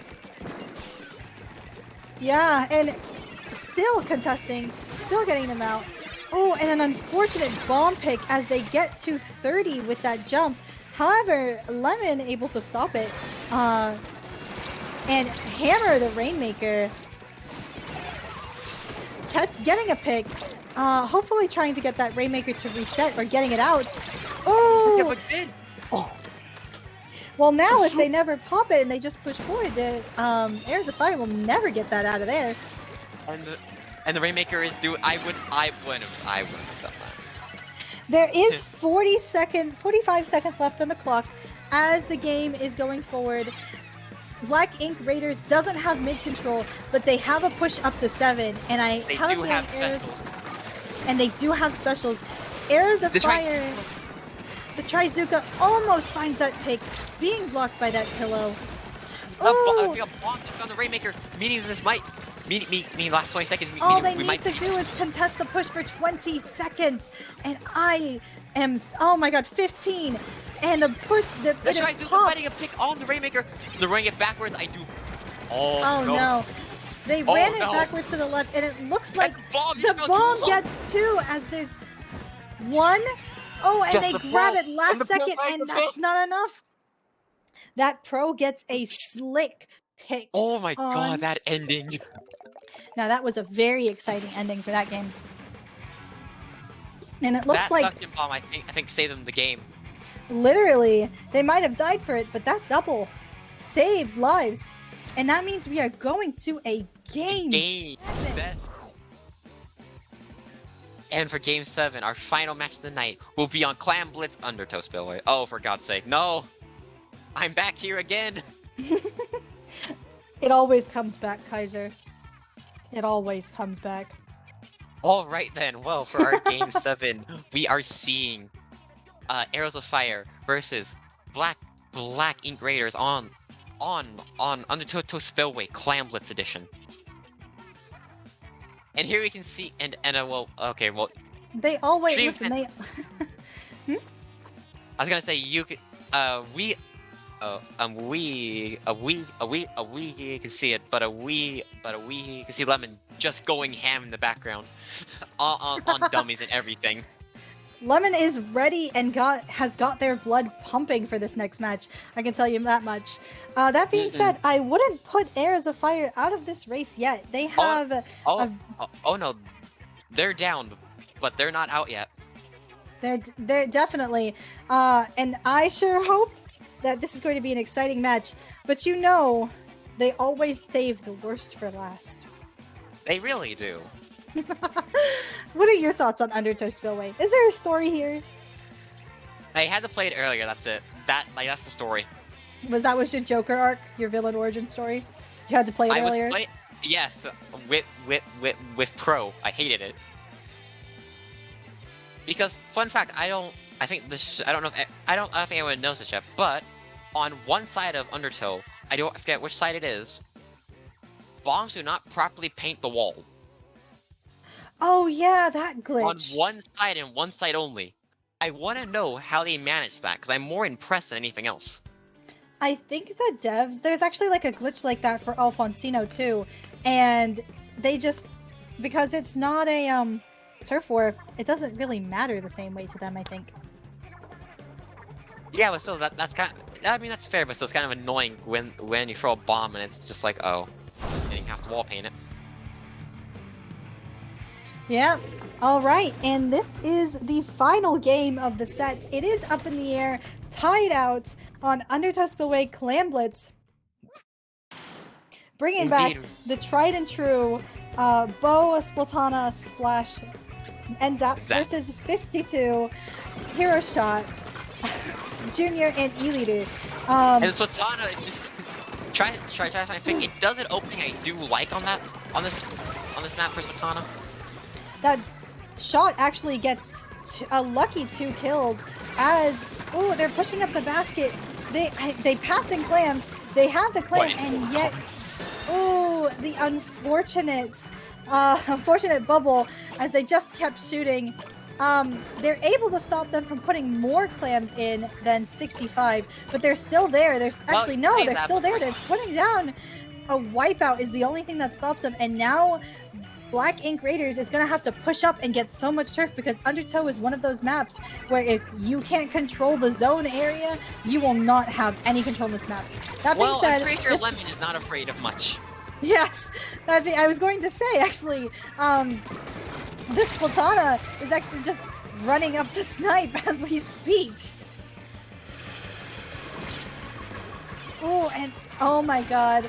This ends up from Mace, almost died to this bomb, and yet barely survived. Now this is very exciting. And we heard, and a hammer has been popped. I think it had to be thrown a bit prematurely. We're seeing this Splatana and Zap 2v1 a gal. But they it looks like the clam has gone down by their own basket as the shot gets a lucky push in. It looks like they just couldn't take advantage of their momentum, and they paid for it. Black Ink Raiders will have to take the time now to push back into zone to get their momentum. And the killer finds the demon himself. The demon Splatana? Is that what you're calling them? Yep, and those walls are going to be deadly against them. A nice pick. A bubble has been popped. A bubble has been popped. As 2 go down on the side of... It's go time. On the side of Arrows of Fire, as Black Ink Raiders is just trying to clean up their base, is just trying to get control, and Arrows of Fire is like harassing them in their base. Yeah, indeed. I definitely think Raiders missed a good chance to push up there and start scoring. Definitely. I think so too. Just being too focused on things like just when there's an opportunity in Splatoon and in any team-based game, you just need to take it. And to go down on the side of Black Ink Raiders as they are furiously going to try and defend their basket. Yes, indeed, because even then, Arrows of Fire does not have the best lead in the world. It's only 56, which is two balls and two balls 3 clams for lead. And Lilac gets a sick shot with the Trizuka, taking care of the Tri-Stringer. Now that is insane. Oh, and the E-Leader almost getting it in. A lot of almost getting it in, and one finally goes in as the Junior gets chased off, as the gal gets killed. And with that, we are down to 22 and and it looks like there is a disconnect, an unfortunate disconnect on Black Ink Raiders. However, due to disconnect rules for this tournament, they have to play it out. It's under it's more than 4 minutes 30 left, and it is more than 50 points scored. No, is it 3 minutes or 4 minutes? It's 3 minutes. Well, it's been more than 3 minutes nonetheless, because there is a minute left, and it is unfortunate. Then, the score is too low. The score is way too low. 22. Yes. If it was above 50 at 3 minutes, maybe. And that is unfortunate as it takes 2 clams. This Junior is looking, and the shot ends up getting that final score as Arrows of Fire takes it against Black Ink Raiders. But that was an extremely exciting set. Indeed, it was back and forth all the way to the end. Just unfortunate netcode. Splatoon 3 server moment. And this is a Splatoon 3 server. Oh my god, yeah, the peer-to-peer. That was such an unfortunate disconnect. But these were still extremely close sets. I don't think I've seen such a close set from the Ink Up in quite a while, especially in Grands, right? I do not believe so. Yeah, I've not seen one in that for a while. Yeah, especially because didn't Pixelated recently get banned? Yes, they did. After winning, like, what? Yes. So yeah, it's nice to see some fresh faces in Grands, and it's nice to see a set that's so close and so nail-biting. And so with that your winners of a week 23 from the Ink Up is a Arrows of Fire, followed up by a Black Ink Riders. And do we have any clue on who third place is? Let me go check for you. It's either Avian or Elegant Ruby. If it would load for me. Now it's my server moment. Jesus, that's slow. And Avian wins third place, 3-0. All right. And all right then, and I should check. Do we have credits this week? Well then, with that, I guess, before we go, Kaiser, is there any way to reach you, like on social media or anything? Yes, as I mentioned that, you can find me on Discord at my Discord tag is just Kaiser 9909. You can find me on Twitter at Kaiser the Hudson. And yeah, that's really about it. Awesome. And my socials. Oh, I was about to say, you read my mind. My socials are Time Orb, like the herb. No space for my Twitch and my Twitter, and my Discord is Time0066. And it's been really nice to commentate with you, Kaiser. A very pleasant Grands. A very fun set indeed. All right. And that should be it for From the Ink Up, Weeks 23. All right. And with that, we shall see you back here. We're not sure, either in 2 or 4 weeks, depending on if we run a tournament, because in 2 weeks is Nintendo's tournament. So, it just depends. Oh, yeah. I mean, in a fight between you versus Nintendo, I don't think Nintendo would... Yeah, Nintendo wins. Nintendo sweep. as you know. As the kids say. Like, let's put it into But this perspective. You are Team Scissors, and no, you are Team Fire, and they are Team Water. Okay, damn. Yeah, I had to go there. Okay then. And with that, I've been Kaiser, And I've been Time. and with that, we shall see you back eventually. Yeah. All right. Bye, me Beshni.